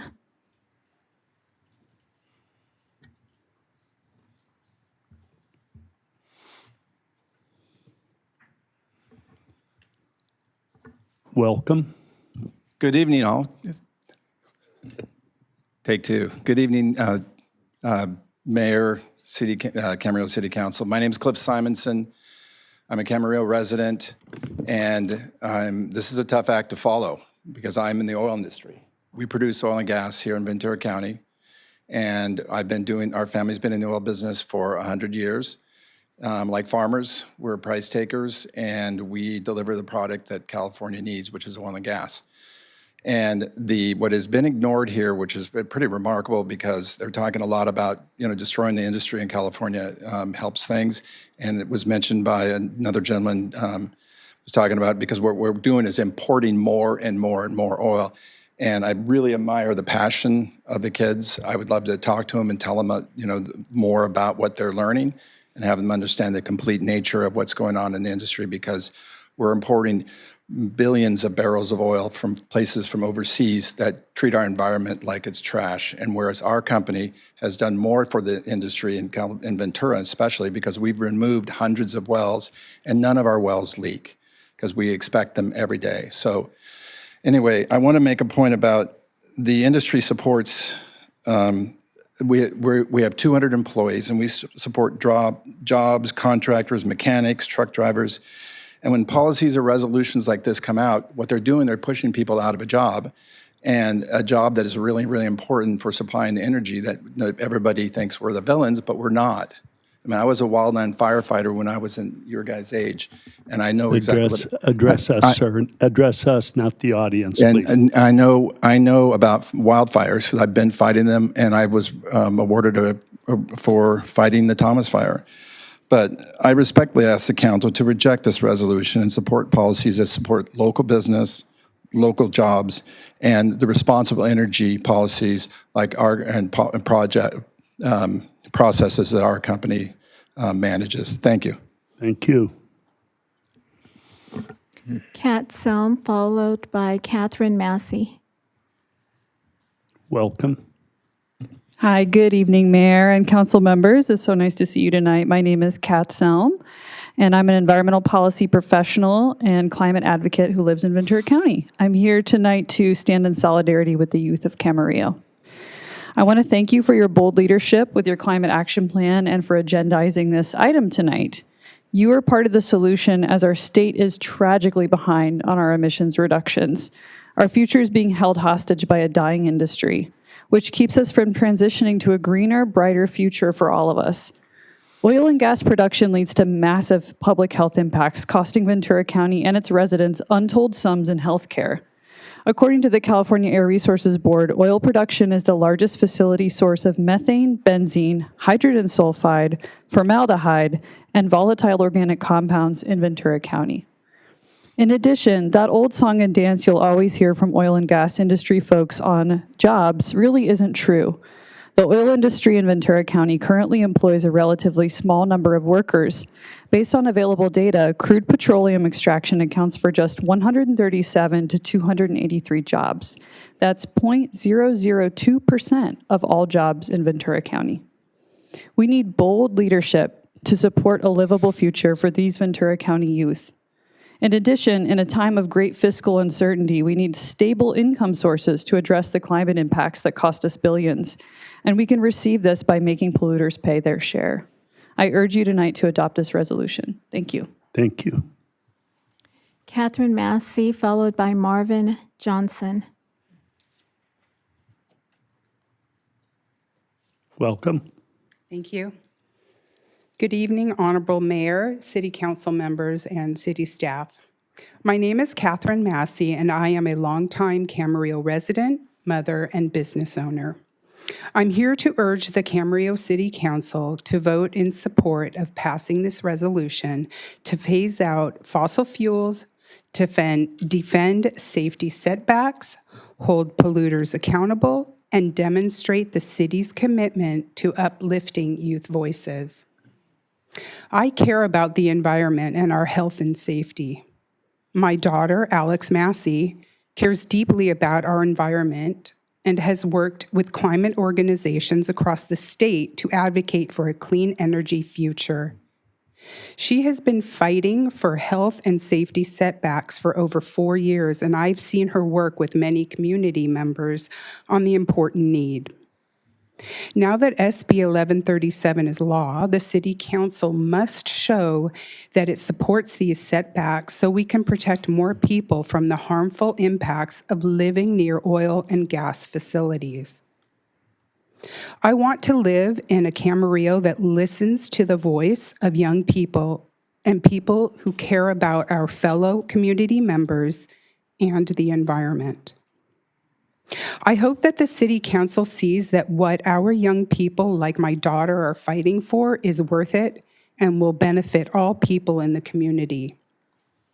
Please approve the Seafrog Youth Climate Resolution and stand with our youth like I am doing. Thank you. Thank you. Marvin Johnson, followed by Peter Johnson.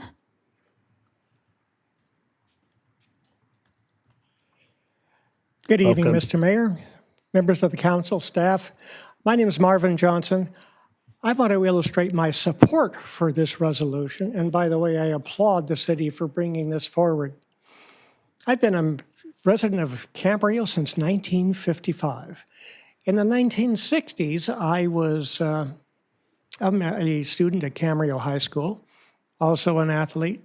And to illustrate why public action matters, in the 1960s, I'd go home from practice after school with my lungs aching. I'd go to what I considered responsible adults, like a doctor, and said, "What's causing this?" And they just said, "Well, don't spend so much time outdoors." Well, run the clock forward 20 years to the 1980s. I was still biking, cycling, playing tennis, and working outdoors. But no problems with those achy lungs, because by then, the city and state regulations against air pollution had taken hold and made some headway. So I would like to encourage the council to continue to make headway by approving this resolution. One observation I have is that the oil industry will keep turning up the pressure as they see their existing investments in infrastructure threatened by the lack of demand. Well, that's a good thing. Maybe not so good from them, but nonetheless, it's a course we must follow to reduce pollution in all respects and all of the effects of global warming. Thank you. Thank you. Peter Johnson, followed by Todd Colart. Welcome. Good evening. I'm Peter Johnson. I lived in Camarillo just about all my life, and I urge you to pass the Seafrog resolution. But I wanted to come at it a little differently, as the city is currently updating its general plan. One of the best ways to reduce fossil fuel consumption is to get cars off the road. That means changing our zoning rules to mix commercial and residential, building more densely, and building on a grid. These things facilitate cycling, walking, and public transportation, and actually leads to a stronger economy and improved public health. And I hope you'll keep that in mind, and please pass this resolution. Thank you. Thank you. Todd Collard, followed by the last speaker, Siddharth Mehrotra. Good evening. We all know of instances where people or institutions have affected many individuals or groups of people, and perhaps even ourselves. We think back to teachers or other people who've made important impacts on us, favorable ones over time. We're in a time now of climate chaos. We're metaphorically speaking like a bunch of people in a very small rowboat out in the middle of the ocean, desperately bailing to keep that boat afloat and our lives safe. And in that situation, we don't care how big a bucket you're using to bail the water out, whether you're sitting in the front or the back of the boat, what your gender is, anything. We just want the water out of the boat. Otherwise, we're going to perish. And that, metaphorically speaking, is a situation we have now. We're trying to make sure that we navigate the challenges of climate change. The issues before you today are three ways in which you can make impacts, positive impacts on the future from the climate standpoint. You've heard from many of these already, but just to reiterate, simply having a super fund for polluters pay their fair share of the impacts that have been caused by this, and there's plenty of science to show that happens. You had the Woolsey fire and other impacts we've seen in LA, and partly impacted or increased because of global warming. And with those funds coming back to cities, counties, you can make meaningful changes in your community, addressing mitigation measures you want to take or adaptation measures as the temperatures rise and your neighbors are crying out for shade or ways of dealing with cooling centers, for example. Secondly, you want to be able to protect the interests and the health of your constituents with the setback requirement, which has been scientifically established at 3,200 feet, which seems like a great distance, but knowing what's in the constituent parts of oil wells and drilling, there's a lot of harmful things that drift further and further afield. So if you want to send a message to make sure those distances are established and maintained, your action tonight is important. Your action tonight is also important in simply sending a message to other agencies throughout the county. You've seen a list of other cities and institutions that have adopted resolutions similar to this one, and you'd be adding support to that, which would hopefully push legislation over the line to cement these practices together. The oil industry is inevitably going to be phasing out. The production in the state has been drifting lower and lower day by day. As Mr. Simonson pointed out, there's more imports coming in because of lack of production here. Regardless of how much more oil we pump, the reservoirs are still running down. Employment's dwindling as well. And those of us present here, feel badly about the transition oil workers will have to make, but we certainly invite them to try to apply their expertise and skills to areas in the renewable energy sector. And we hope your action tonight will help send a message to get these things adopted. Thank you. Luis Jimenez, followed by Melissa Munoz.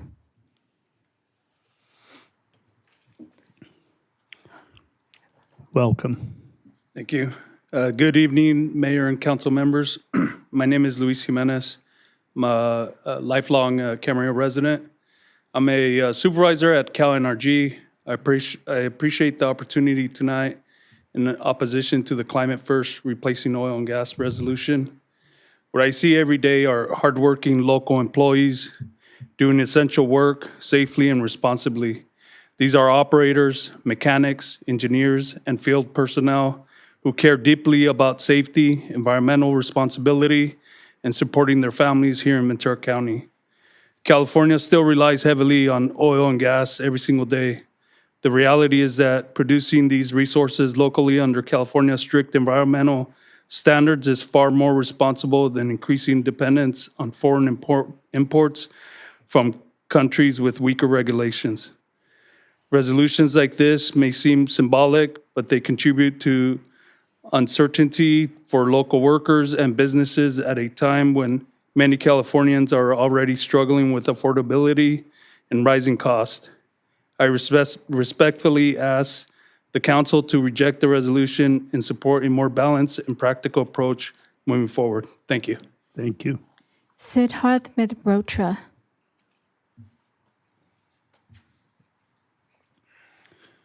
Welcome again. I respectfully beg the council to forgive me for troubling them a third time, but I assure you I will not make that a habit. At least I hope I will not have the need to. Really, what I would like to do is express my admiration for the Sea Frog organization and their work and its result in the form of this new resolution. I am very much in favor of it, for all the reasons aforesaid by the other speakers before me. The oil industry has missed their chance to make the change to clean energy. They missed it 70 years ago. We must not miss ours. That is all. Thank you. Melissa Munoz.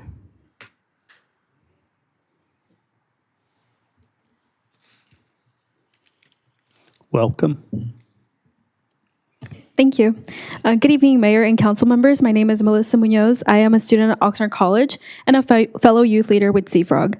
I'm here to speak in support of this resolution because of the risks we face in Camarillo are real and growing. I'm a Camarillo resident. I reside in Councilmember Kildee's district. And last year, during the mountain fire, my family and I prepared to evacuate as flames approached our neighborhood. We were fortunate not to lose our home, but many families did.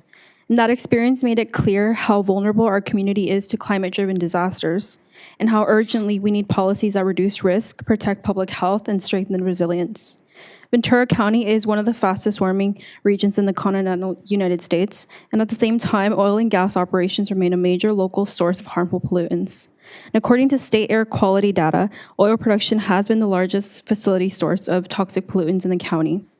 And these pollutants are linked to asthma, heart disease, cancer, and other serious health impacts. We also have significant groundwater vulnerability.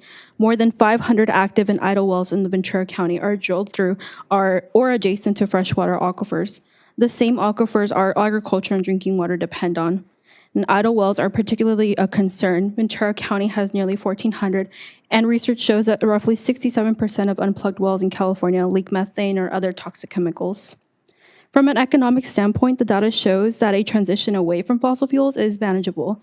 Oil-related jobs make up 0.09% of Ventura County's workforce. Meanwhile, while decommissioning, clean energy and climate resilience work can create many more new jobs that align with existing skill sets. And other counties, including Santa Barbara and LA, have already begun implementing phase-out policies with minimal economic disruption.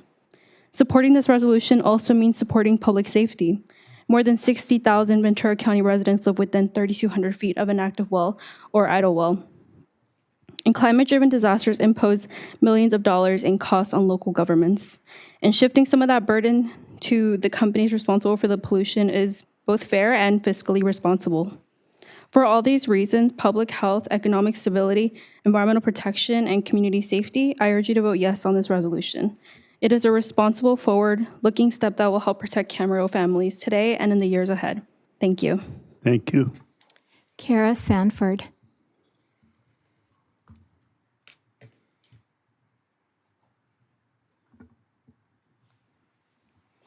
Welcome. Thank you. Good evening, Mayor Tennyson and council members. My name is Kara Sanford, and I'm here to urge you to vote in support of the resolution to phase out fossil fuels, defend safety setbacks, hold polluters accountable, and demonstrate the city's commitment to uplifting youth voices. I'm currently a student at UC Santa Barbara, although I'm originally from Santa Cruz, where I've spent my life watching the impacts of climate change intensify around me. I've had to evacuate my home twice because of wildfire threats, and I've watched the coastline and cliffs I grew up around erode more and more each year. For young Californians, climate change is not theoretical. It's already shaping where we can safely live, breathe, and build our futures. I'm proud to say that both cities I call home, Santa Cruz and Santa Barbara, have passed the resolution in front of you today. Those communities recognize the importance of holding polluters accountable, protecting public health and safety, and listening to the voices of youth asking for a more resilient future. Today, we are asking Camarillo to do the same. That's why I want to highlight the City Council's own 2025-2026 goals and objectives, specifically Objective 9.1, which commits the city to, quote, engage youth regarding issues that concern them and develop future leaders, end quote. If the city truly wants to develop future leaders, it must show young people that their concerns are valued and acted upon. Supporting this resolution would demonstrate that commitment. The youth behind this campaign have organized, researched, attended meetings, and consistently showed up for safer, cleaner, and healthier future for their communities. And so again, I urge you to vote in support of the phase out of oil and gas. Thank you. Thank you. Peggy Morgan.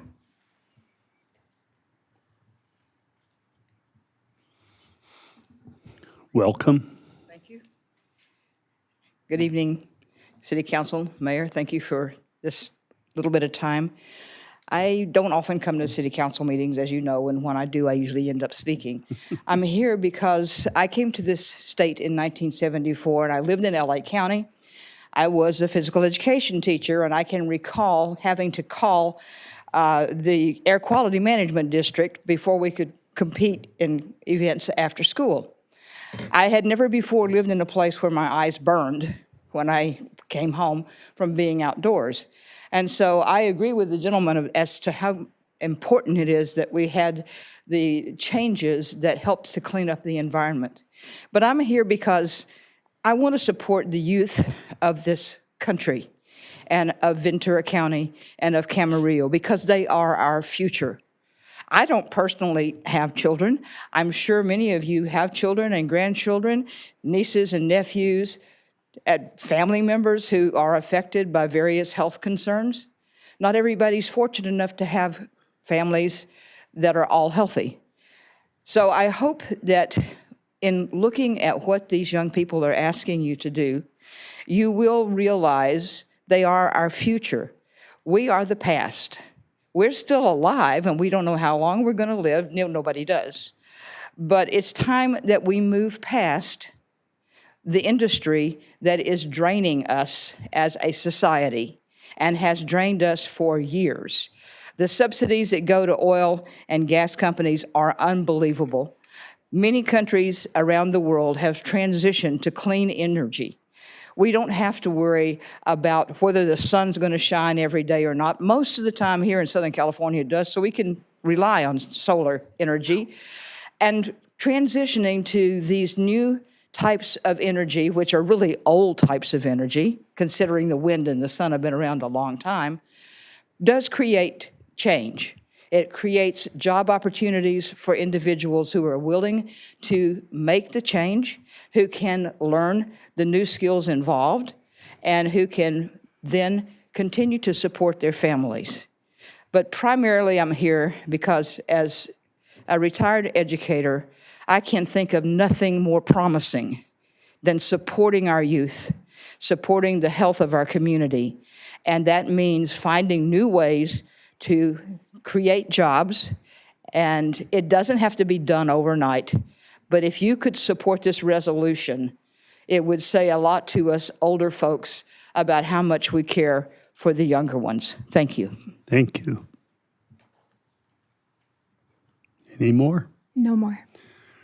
With that, ladies and gentlemen, sorry for the inconvenience, but we're going to take a quick 10-minute recess because my colleagues and I have been up here for 10 minutes and it has been requested. We'll be back at, we'll make it 7:05. Hurry up.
Thank you for your patience. We will now reconvene this city council meeting and enter into council discussion.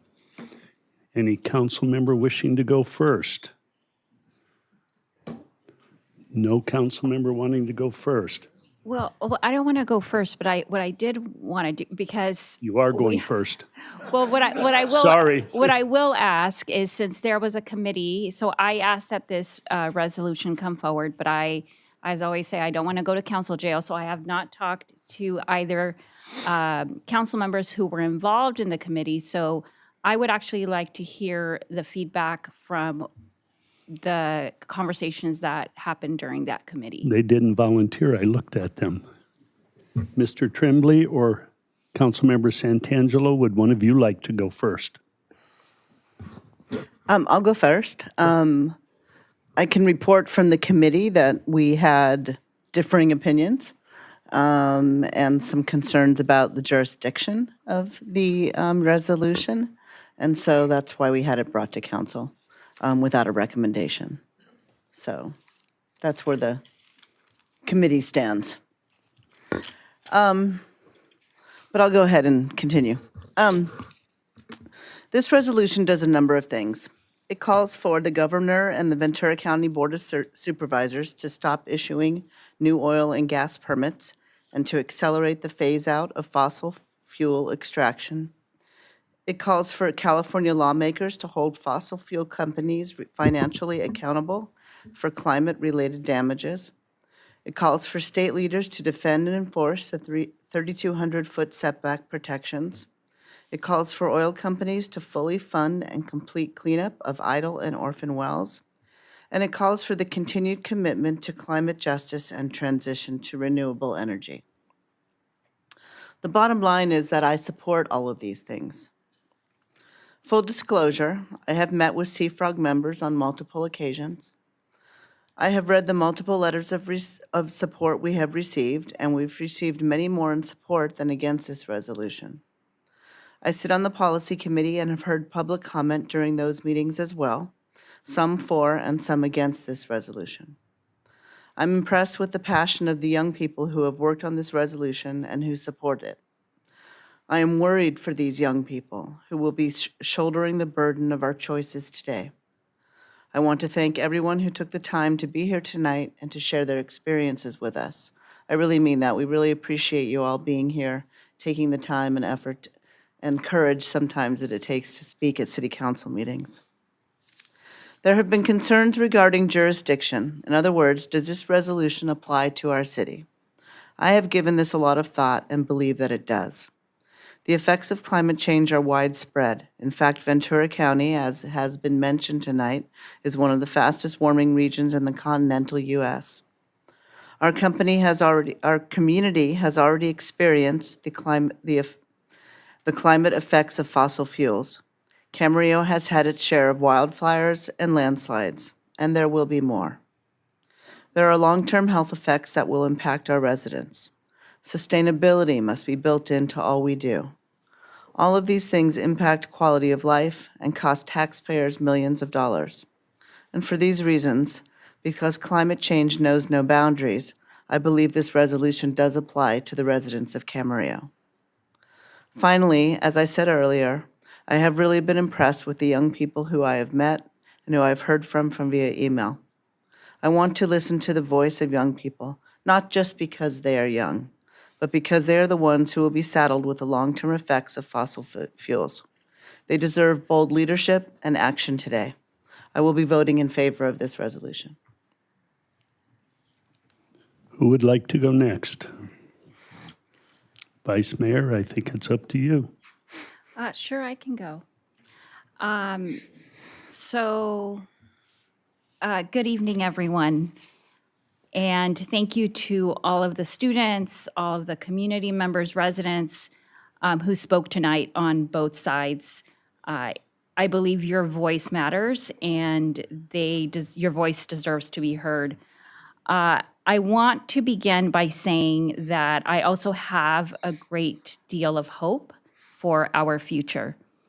Like many parents in this community, I have 3 children of myself. I am inspired by young people and the passion they bring by these conversations. So when we talk about, well, having 3 children at home, when we talk about climate and public health and community well-being, this is something that is also deeply personal to me. The goals and objectives of the City of Camarillo call on us to support our residents, especially our youth and future generations. This resolution gives us the opportunity to do exactly that, to listen, to lead, and to uplift the voices of young people who are asking us to protect their future. As a forward-thinking city, we have the responsibility to support the well-being and quality of life of everyone who lives here. That means defending a common sense safety setbacks, working toward cleaner energy solutions, phasing out harmful fossil fuel dependence over time, and holding polluters accountable for the damage they create. At the same time, I also want to acknowledge the importance of oil and gas workforce. Many hardworking families depend on these jobs to provide for their households. And I respect the contributions workers have made to our economy and our communities. This conversation should never be about attacking workers. It should be about creating a healthier and safer future for our workforce and for everyone. That is why I believe we must also invest in cleaner jobs and in new economic opportunities, jobs that protect both workers and public health. As we move forward, we should support workforce transition programs, clean energy careers, infrastructure projects, and industries that create long-term sustainable employment opportunities for future generations. Communities should never bear the burden of cleaning up pollution they did not create.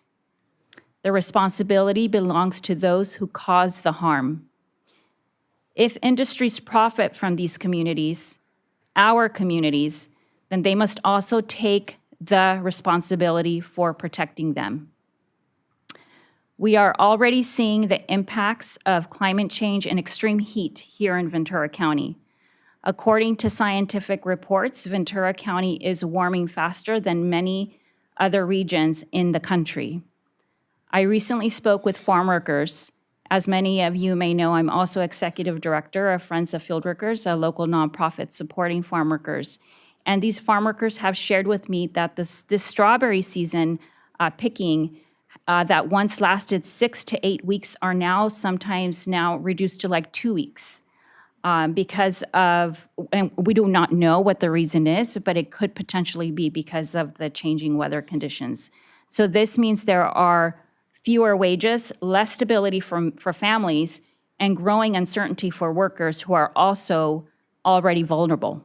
And this, of course, also has an impact on the economy for the growers as well. Tragically, we have seen the human cost of these conditions. On September 7th, 2024, farm worker Oscar Pimentel collapsed and died on the fields during a heat wave in Ventura County. I also heard reports through the media about another outdoor worker who worked in oil and gas, in the oil and gas industry, who lost his life during this extreme heat conditions back in September of 2024. These are not just statistics, these are human beings, workers, fathers, sons, and members of our community. I also want to share a story. During my summers as a child, I would often spend them out in Wilmington, California. My grandparents lived, they were like the third house from the railroad tracks, and right behind that were refineries. To this day, I still have many of my cousins who suffer from severe asthma and other medical conditions.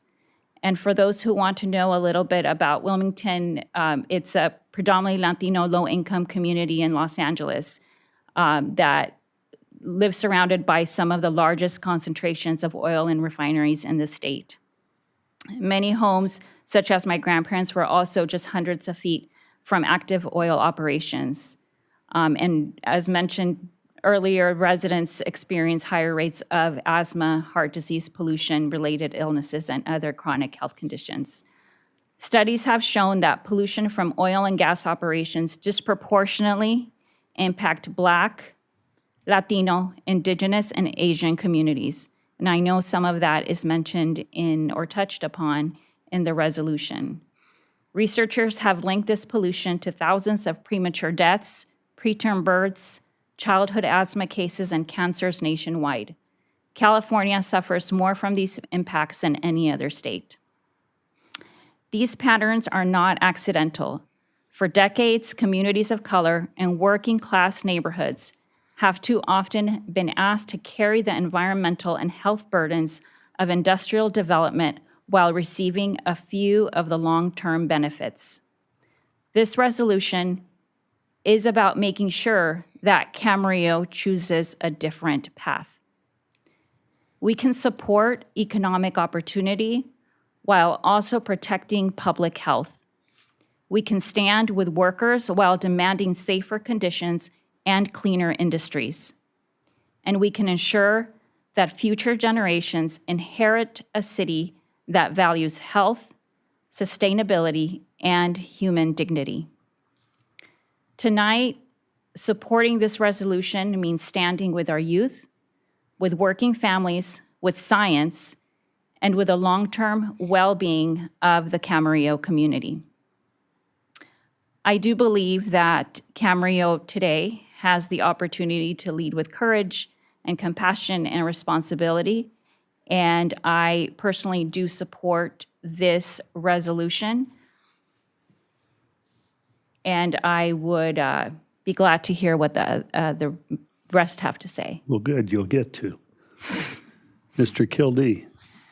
Well, I want to thank the youth for being here. That's, said many times, you're the future. And as a father of 2 girls, I definitely believe that. And the males in the audience as well here. This is a tough issue. And it's a tough issue on many, many phases here. With this resolution, there's parts of it that I support and there's parts of it that I don't. I do support the creation of a super fund. I think that there should be much more money put in to close wells that may or may not be contaminated. In our city, to my knowledge, we do not have any. We do not put in any permits for any oil and gas in our city. I try to be local. I'm elected to represent the city of Camarillo at large, but specifically in my district, and that's district number 3 here. It's a little challenging for us to get into kind of a regional discussion about this, but I think it's also necessary too.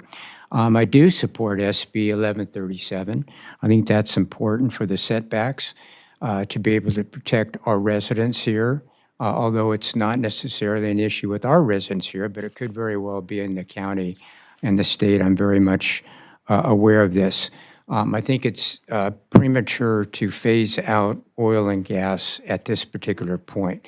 I think it's going down that track, if you will. The oil and gas is getting much more cleaner. It has a long way to go, but it's much more cleaner than it was when I was your age. And they will continue to keep working for this. My suggestion, if the council wants to go forward with this, that we write our own resolution. I think we should reach out to all sides. I think all sides, oil and gas, youth, seniors, everybody come together and see if we want to write a resolution that we could work for as many people as possible. But with that, I cannot support the way that it has been brought to our attention and submitted at this particular time. However, I am open-minded on this issue. Thank you, Mr. Kildee. Councilmember Tremblay. Thanks, Mr. Mayor. So first of all, thank you to everyone who spoke. A sincere thank you this evening and the passion in which you have expressed your views. I respect everyone's position. Because I respect people's positions doesn't necessarily mean that I agree with them, but at the same time I can respect them. I'm going to say the same thing that I said at the April 16th Policy Committee meeting that Susan, that Councilmember Santangelo talked about before, because I'm apparently back on the policy committee this year for the first time in a long time. I cannot support the resolution. And the reason is a threshold issue. Before even getting to the merits, the threshold issue, which I can't get past, is whether oil and gas permitting is a city issue or whether it's an issue for a municipality. It's not. It's not in the city's lane. It's not in the city's jurisdiction. And I've taken that position a few times. This is my 10th year on the council. I've taken that position a couple of times before. For example, with respect to establishing this city as a sanctuary city. I did not believe the city should be involved because of the same principle from a governance standpoint. Same position with respect to abolishing ICE. It's not fundamentally in the city's jurisdiction. It's not in the city's lane. And I think it's a principled, and I know it's a principled position. It all revolves around what the appropriate role of a city is. So I can't get past that threshold issue, and I can't support the resolution. Thank you. Thank you. Just a few things. First off, we had a speaker that pointed at all of us up here and said we're the past. So I pinched myself, and I want you to know I'm still present. I'm not the past yet, but I do agree that I am impressed with all of the young people here. They are the future, but I'm still present. They're the future. They've been very passionate on this, and I sat on the policy committee when they first brought it to us a year and a half ago. They're articulate, impressively articulate, and clearly very determined to see this through to the end. Like Mr. Gilbertson said, I believe it was he that said it, or somebody did. No, it wasn't. We want clean air, clean water, and blue skies. We all want that. We not only want it for ourselves, we want it for the next generations. I met with Mr. Gilbertson earlier this week and had an hour-plus visit with him, an enjoyable cup of coffee. And we didn't talk specifically on this issue because it was coming before the council as a resolution. But I shared a little bit of my background.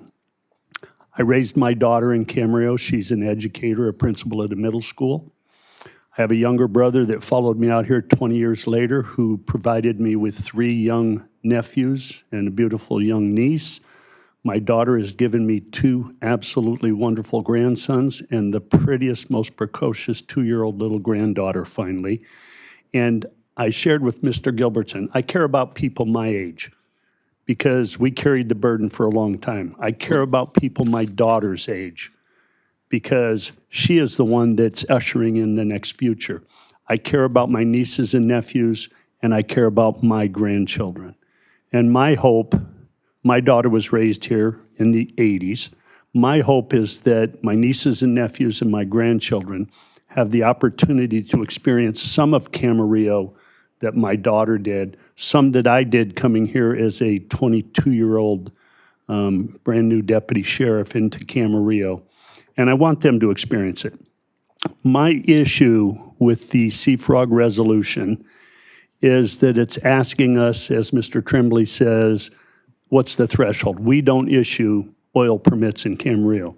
And according to the staff report, we have no active oil wells, and all remaining oil wells in the city limits of Camarillo are capped. My assumption is they are inspected on some regular basis to make sure that they're not leaking. They keep talking about the Superfund. Now, if the state legislature ever passed legislation or offered or proffered legislation to enact a Superfund, then I would say the city needs to look at it through the policy committee to see what the benefits for local government are. Because when I sat through the policy committee previously, there was no mechanism in that proposed legislation, which both legislators pulled back on their own, is my understanding. There was no mechanism in there to decide how the money from that Superfund would be distributed. Would it go to private industry? Would it go to local governments? Would it go to the state government? And none of that was ever clarified in those conversations, and it hasn't been clarified tonight. I appreciate you all being here, and as Mr. Tremblay said, I respect your opinion. It doesn't mean I have to agree with 100% of it. And so I, too, will oppose this CFROG resolution tonight, but I would be willing to entertain, as Mr. Kildee suggested, trying to work something out through the city, a resolution that is city-centric that we could support. So thank you, and now I will entertain a motion.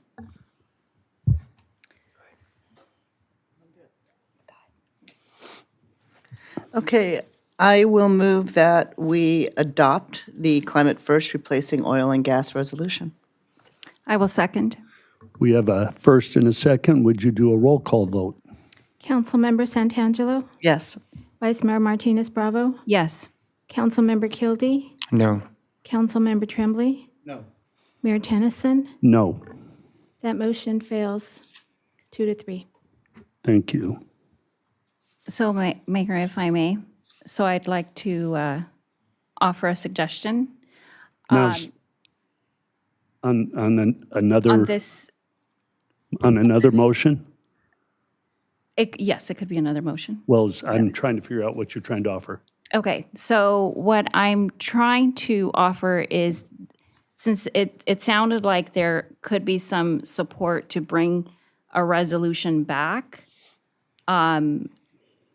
I would be open to that.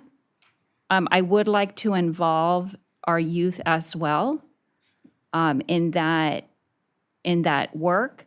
And then in addition, I was actually also interested in supporting our youth by having them maybe work with the library to provide information, educational information through our library programs. So that's actually a piece that I wanted to add to the resolution should we bring that back. I might make a suggestion that we direct the city manager to have staff pursue this further. And as Mr. Kildee said, it would include the youth, it would include the seniors, it would include oil and gas industry people, so that we get a full perspective from all sides. Is that something that we can push for over the next few months? Is that acceptable? Yes. Basically, that's what I Okay. mentioned, yeah. I would be open to trying to bring something back. Yep. He said So do okay. we need, Rachel? If you're just giving sort of direction to staff, I think I would just make sure the council's okay if that direction's not actually action being taken, but direction being provided. And unless there's any strong objections, that we can just ask the city manager to look into that. Yes, would you all Yep. be okay? Yep. Okay. We're good. Thank you. Now we will move on to item S, the wireless assessment. And I believe Michelle Glukert-Deanna is going to run with this one. Good evening, Mayor Tennyson and City Council. I'm pleased to be here tonight to share with you about the city's efforts to assess wireless service in our community. I think we can all agree that wireless service is a challenge in Camarillo. We've heard from our community members and we've experienced for ourselves spotty reception, dropped calls, and inconsistent coverage. The City Council asked staff to look into this issue and find some answers to these questions. Why is cell service inconsistent in Camarillo? Why did some approved wireless facilities not advance to construction?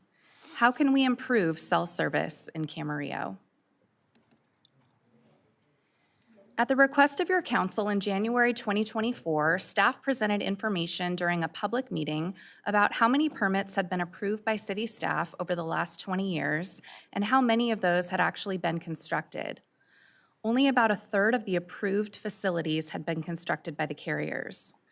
Council requested that staff look into this issue and try to answer those key questions. We spent considerable time looking into our permit records and trying to reach out to carriers to get some answers. Realizing that we needed an expert, we hired a consultant to help us dive into the details and get some answers. Our consultant conducted an initial assessment to gather some data from the field.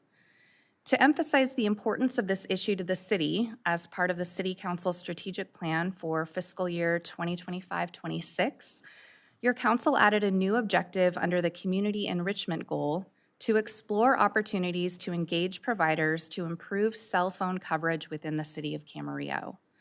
Staff presented information that the consultant's field survey revealed at 2 Utilities Committee meetings in August and October of 2025. The Utilities Committee helped staff further frame the scope of work to gain more tangible insights.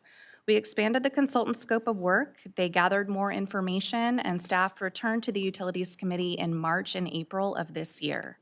Now we are ready to present the analysis and findings of this research to the full council and to our community. Seeking answers to those foundational questions, we hired Entrust Engineering, and this is what they helped us achieve. They measured coverage and capacity in Camarillo. They reviewed the Camarillo Municipal Code, Chapter 19.76, consulted with all city departments who touch part of the process for wireless permits, reviewed approved but unconstructed conditional use permits, and they were able to conduct interviews with some recent applicants to glean insights into our process from the carrier perspective. Why? All of this work was done in order to better understand why approved sites were not built and how local siting and design standards may be affecting deployment and service performance in Camarillo. And with that, it is my pleasure to introduce Matt Stedman of Entrust Engineering. Matt is here tonight to share a high-level overview of his methodology, findings, and implications related to wireless infrastructure siting and performance in Camarillo. And following Matt's presentation, I will be presenting some policy questions to your council for consideration.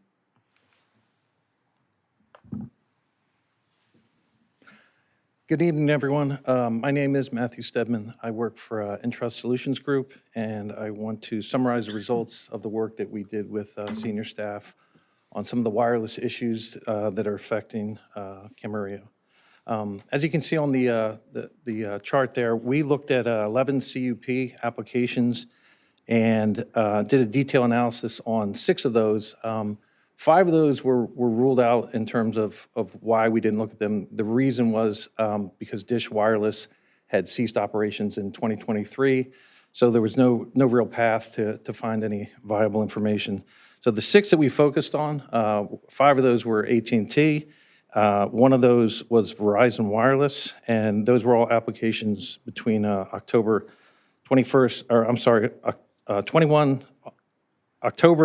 and August of 24.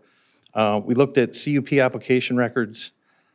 We did a wireless field test, actually drove around the city of Camarillo with some test equipment, and were able to take readings and measurements on actual signal strength and quality. We reviewed the Camarillo Municipal Code, and as discussed, we actually did some outreach to some industry representatives, not carriers directly, but engineering companies and site acquisition companies that do work for them. Next slide, please.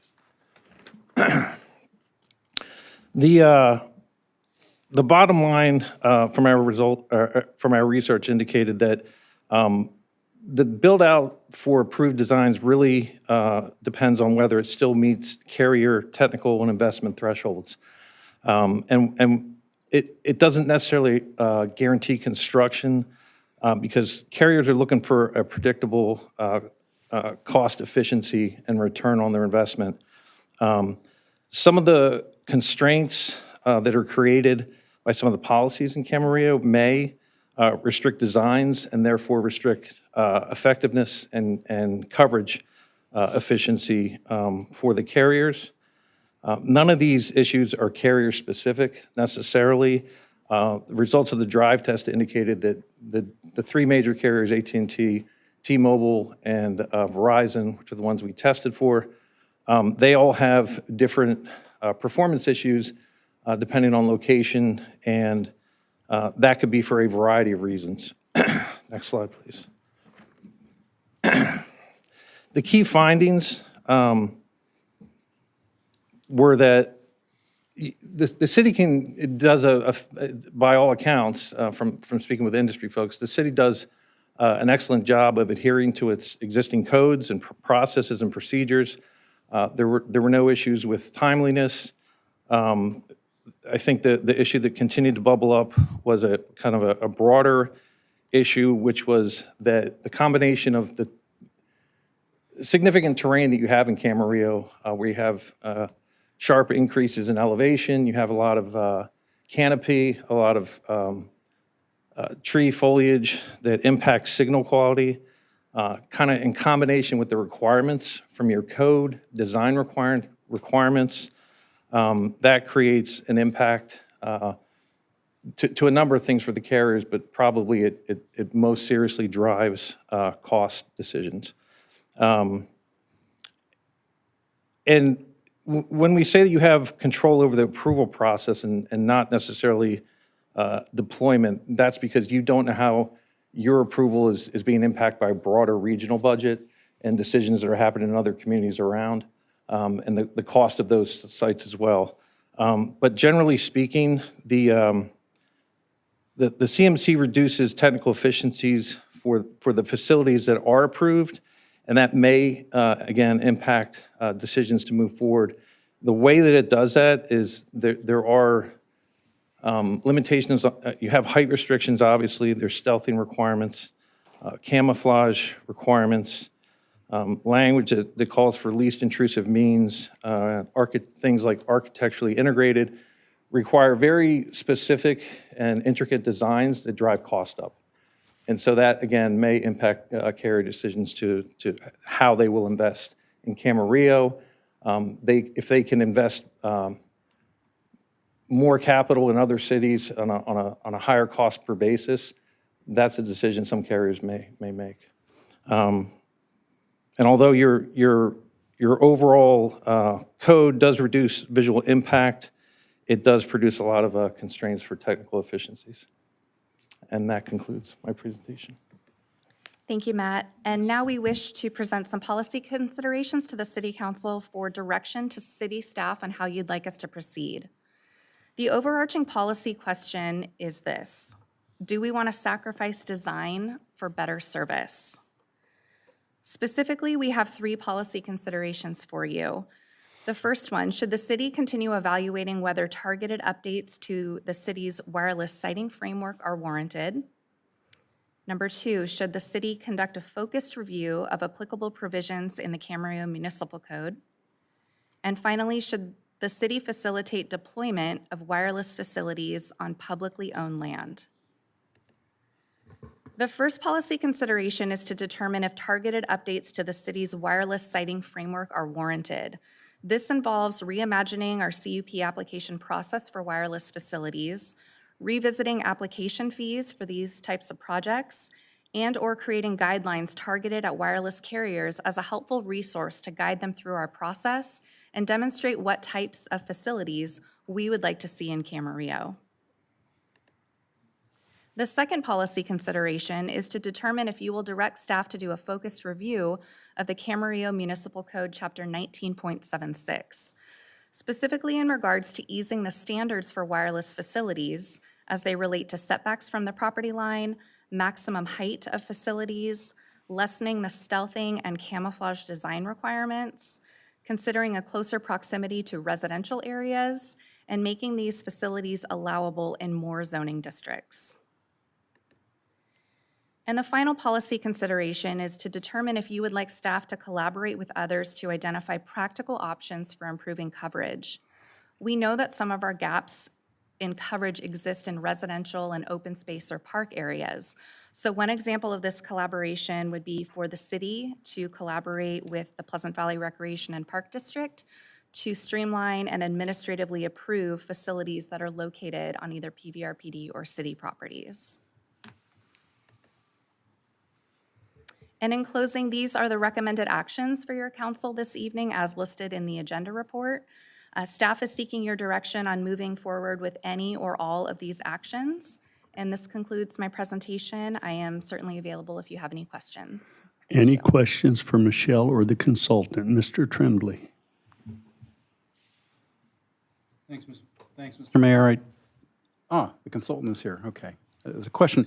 I know you have the technical memorandum, but Michelle, can you go back to the PowerPoint on key findings?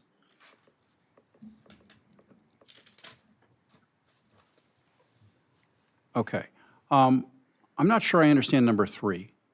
The requirements of the CMC can reduce technical efficiency of facilities and increase costs. And the way I'm reading that is the current state of the code, according to the consultant. Am I right? That is correct. Okay, and if that's the case, can you describe or provide examples of the technical efficiency of the facilities? I'm just not clear on what that means. Give us some concrete examples of what you're talking about. So the lower a site is approved for, the less coverage generally it's going to provide to an area. When you drive around and you see full array kind of antennas that aren't mounted like slimline to the pole, flush mounted, that impacts the propagation of the radio waves coming off of it. So when you have things like camouflage requirements that require fake trees that would also impact the proliferation, and you have those slimline designs and a lower height, you're not getting the kind of propagation that you would get from, let's say, a 100-foot full antenna array that is not impinged by any kind of stealthing design. And so because of that, some of the applications that we did look at were quite expensive. They were build-outs on top of existing roof lines to integrate with existing architecture,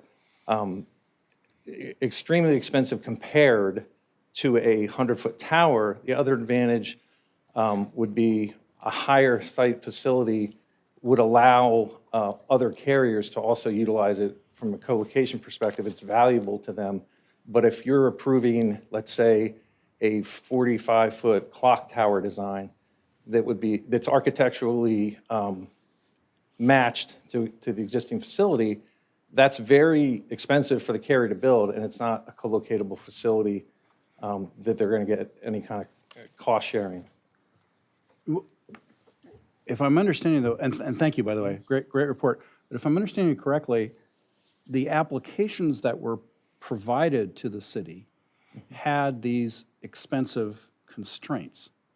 Was that because of the city's code, or is that because of what the carrier chose to ask for or to request in a permit application? It's a great question, and I unfortunately, I was able to talk to some of the individuals that were responsible for many of those applications. They were just no longer available. They worked on some of these back in 2021.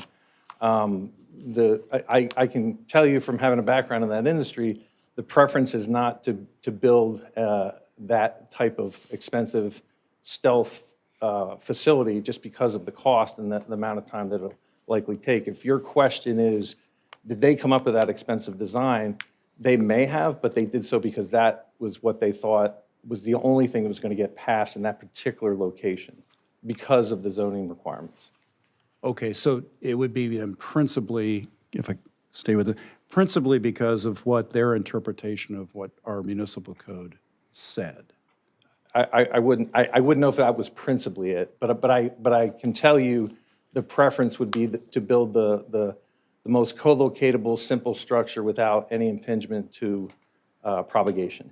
But then consequently, there was a decision made, even if the permit was approved, which it was in many cases, there was a market-based decision by the carrier not to proceed with the building of it. Right? Yes. If I'm understanding it right. Right, possibly for a possible number of variety of reasons. But after, again, speaking with the individuals that I did speak with, that seemed to make sense. And it wasn't, it's not necessarily to say that is the only driving reason. And again, like I said, overall budgets are regional.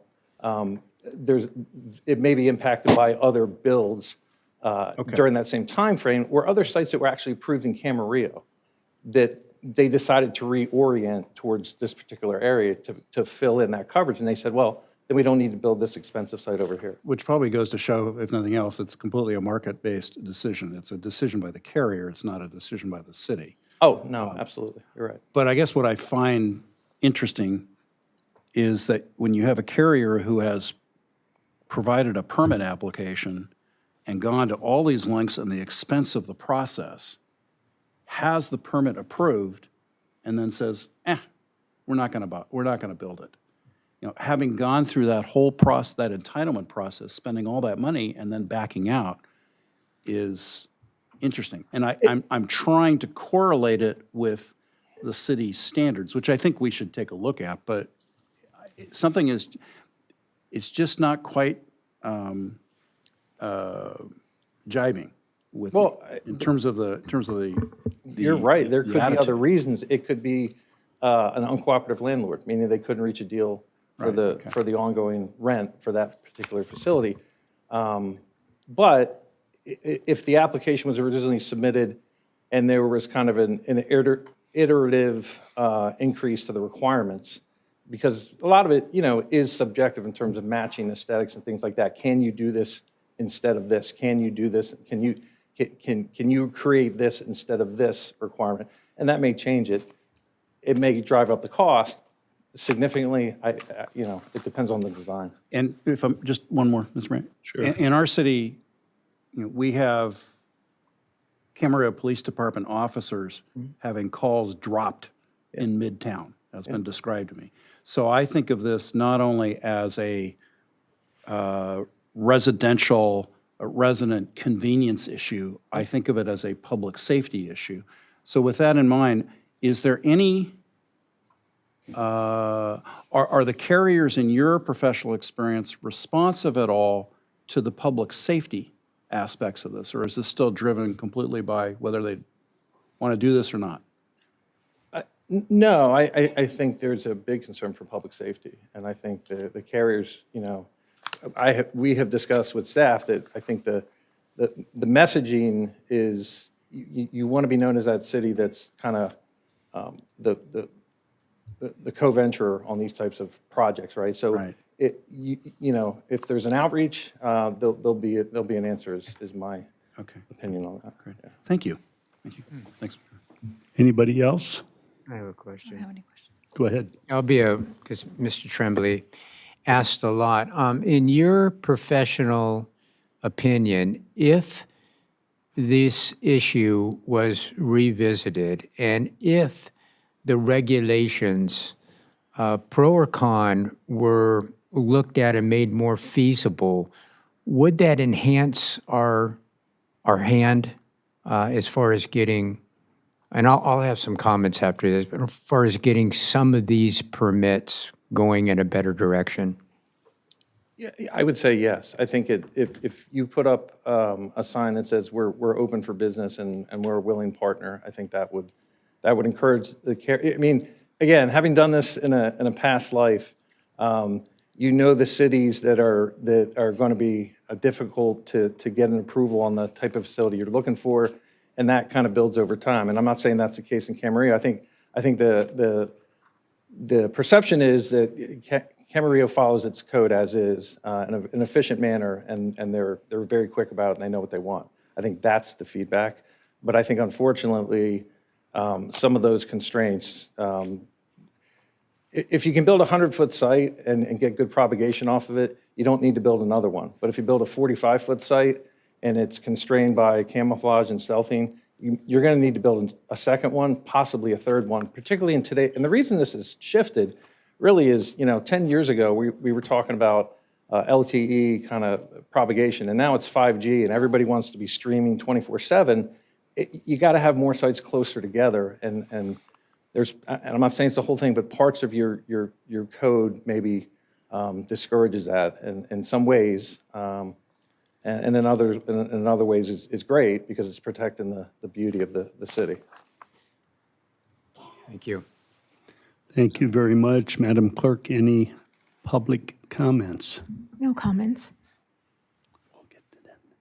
No comments. Now we will go to council discussion. Anybody have anything? Mr. Want me to start? Kildee, yes. Yeah, I'll start, and I'm going to be blunt. The current system that we have in Camarillo is not only woefully inadequate, but it's completely, and I mean completely unacceptable.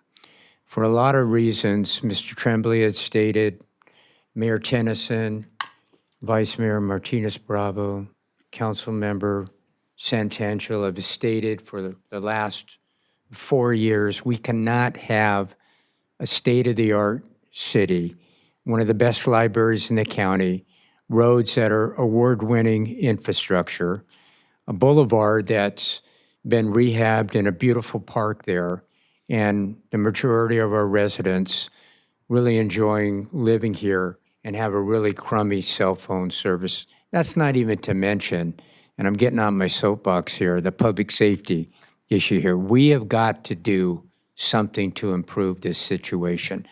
I'm in direct support of all three of these issues. If we've got to go out and take the next step as a city of Camarillo, we've done it before, and my opinion is that we should strongly consider doing it again. We need to improve this situation here, and I'm on board to improve it any way, shape, or form that we can.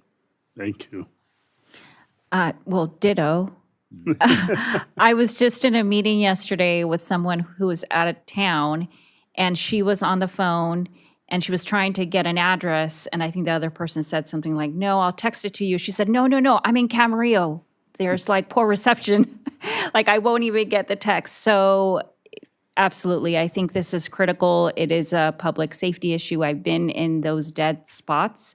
For me, it's been more convenience, but the reality is that this could be a real crisis. So I'm happy to support the 3 items as well. Councilmember Santangelo. Ditto.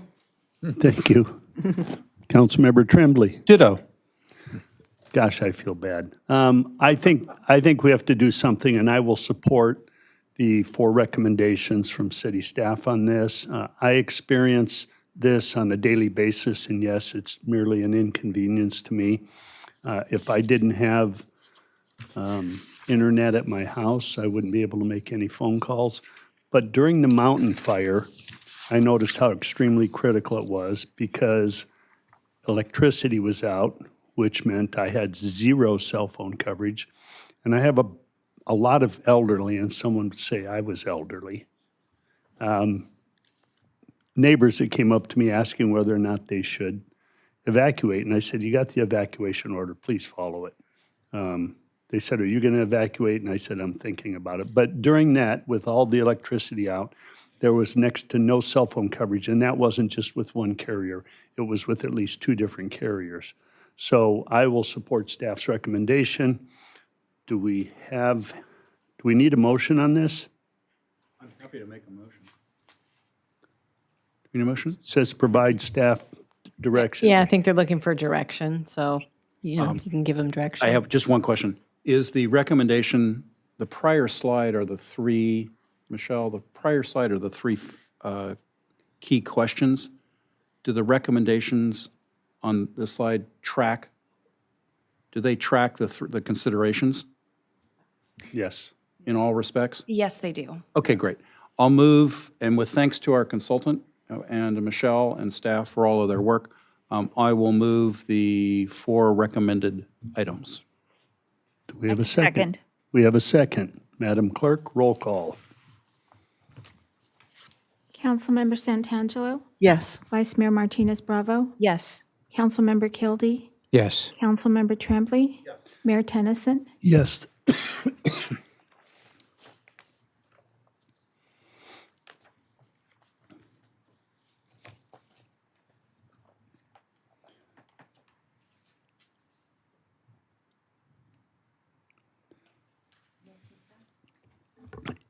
I apologize, that passes 5-0. Thank you. Next up, we have item T, the annual report on workforce vacancies, recruitment, and retention efforts for calendar year 2025. And I believe that's going to be Wendy Levy. Yes, thank you so much. Okay, Levy. Thank you. Good evening, Mayor and members of the council. I'm here to present our annual hearing required under Assembly Bill 2561, titled Local Public Employees Vacant Positions. This is the second year we've held this hearing. I'll walk you through our 2025 vacancy data, our recruitment activity, the challenges we're seeing, and how we're responding. Briefly, I'll start with the legal background and requirements of AB 2561, and then I'll review workforce and vacancy data for calendar year 2025, recruitment activity and hiring timelines, our current recruitment process, the major recruitment and retention challenges that we've identified, and the responses and efforts currently underway. AB 2561 became effective January 1st, 2025, and added Section 3502.3 to the Myers-Milius-Brown Act. The purpose of this legislation is to increase transparency around public sector staffing vacancies and their operational impacts. The law requires agencies to report on the status of vacancies, describe recruitment and retention efforts, and identify policies or procedures that may create obstacles in the hiring process. The hearing must occur at least once per fiscal year, and tonight satisfies that requirement. As of December 31st, 2025, the city had 174 budgeted full-time equivalent positions across 6 departments. Public Works remains our largest department at 95 FTEs, which includes street, sanitation, water, and city hall support staff. The remaining staffing allocations includes administrative services with 21, finance with 18, community development with 18, city manager's office with 18, and human resources with 4. During the year, the city added 4 new positions, increasing the total FTE count from 170 to 174.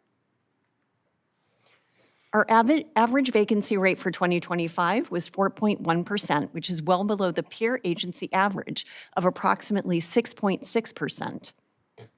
The pattern tells a story. We started the year with our highest vacancy rate of 6.5% in January and February, mostly inherited from our 2024 retirements and separations. Aggressive recruitment in the first half drove that down to a low of 2.4% in June.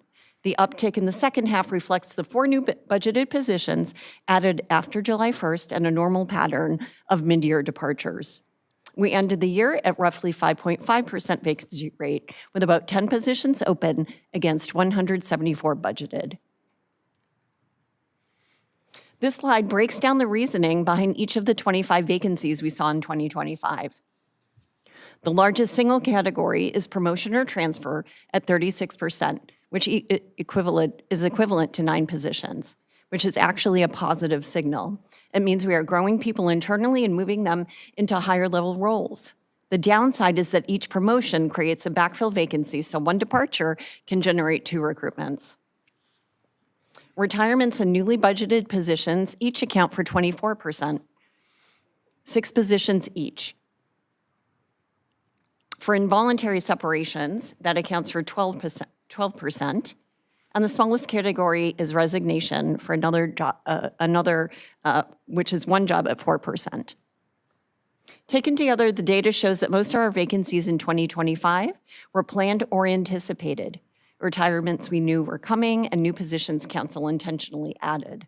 Unplanned turnover, meaning involuntary separations and resignations combined, represented only 16% of our total vacancy activity. Of those 25 vacancies, 20 were filled through external recruitments and 5 through internal-only recruitments, meaning promotions or lateral moves. The bottom of the slide breaks down our 3 recruitment types by their average time to fill. Alternate recruitments use an existing eligibility list or a continuous posting. We used this twice during 2025 with an average of 64 days to recruit. Expansive recruitments are open to both internal and external candidates and represent the bulk of our hiring. 18 vacancies were filled with an average of 121 days from posting to start.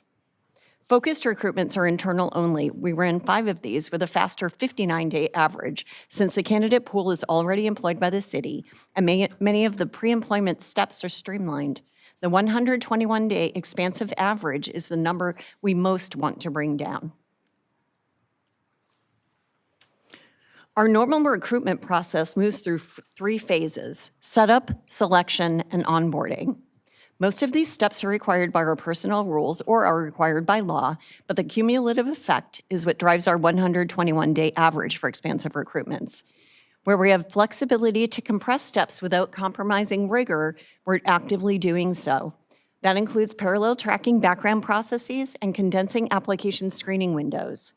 Any significant changes to the selection process would require personnel rules amendments and would come back to you separately.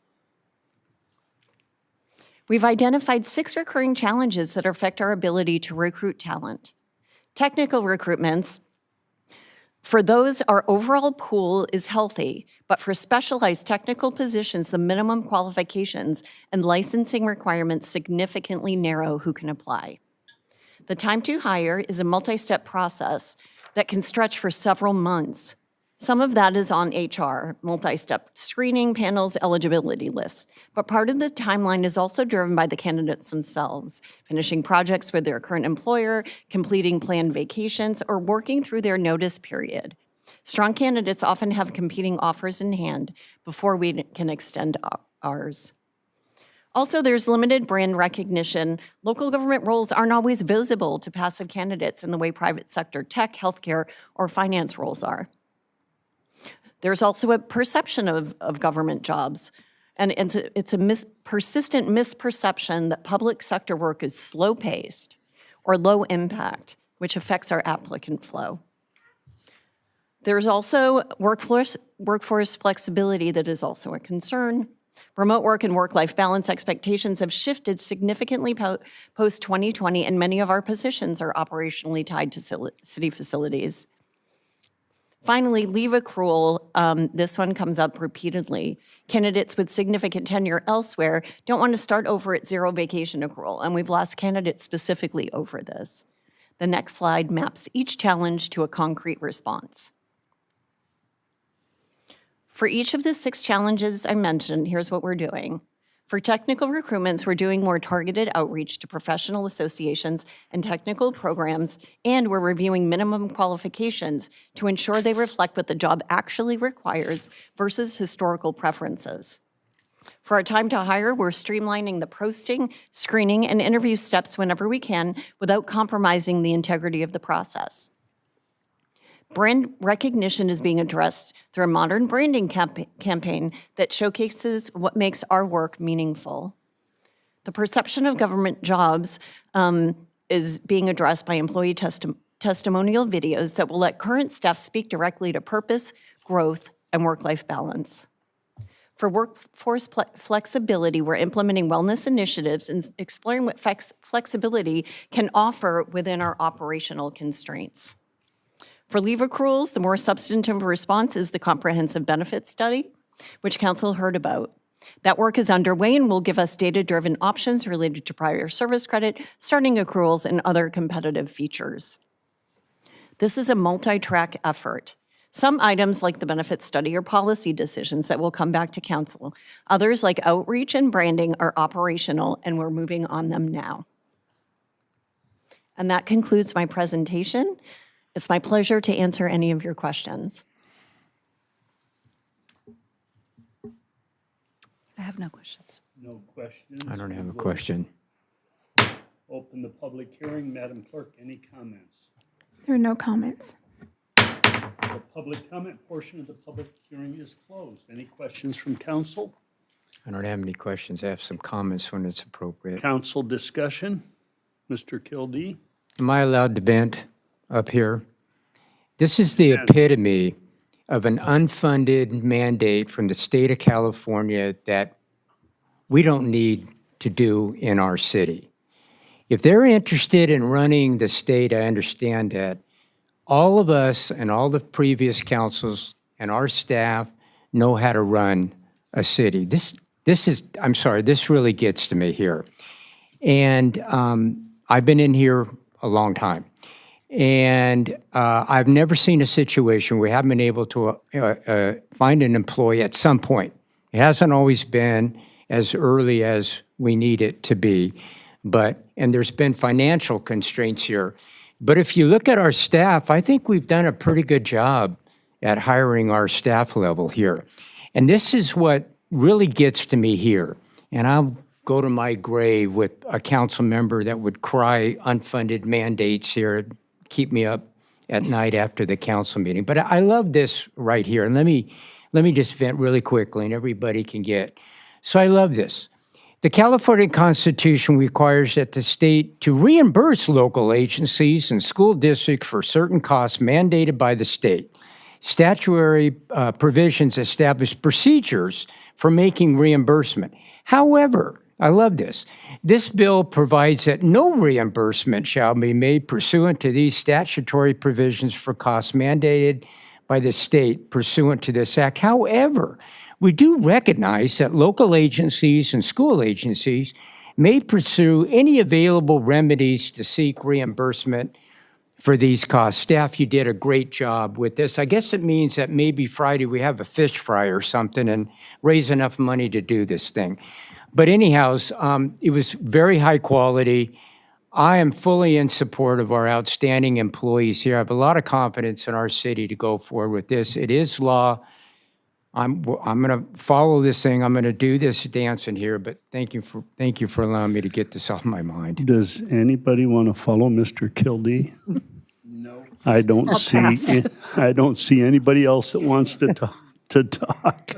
Sorry, well, thank you for letting me vent. I guess all they're asking for is receive and file in this report.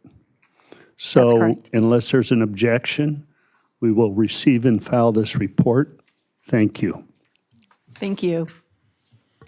Do we need a report on the previous closed session? No, but I'll just, for the record, indicate that we did go into closed session on 2 matters, and there was no reportable action, but we are going to recess back into closed session on the OPV matter. We are recessed to closed session. Thank you very much. Yeah.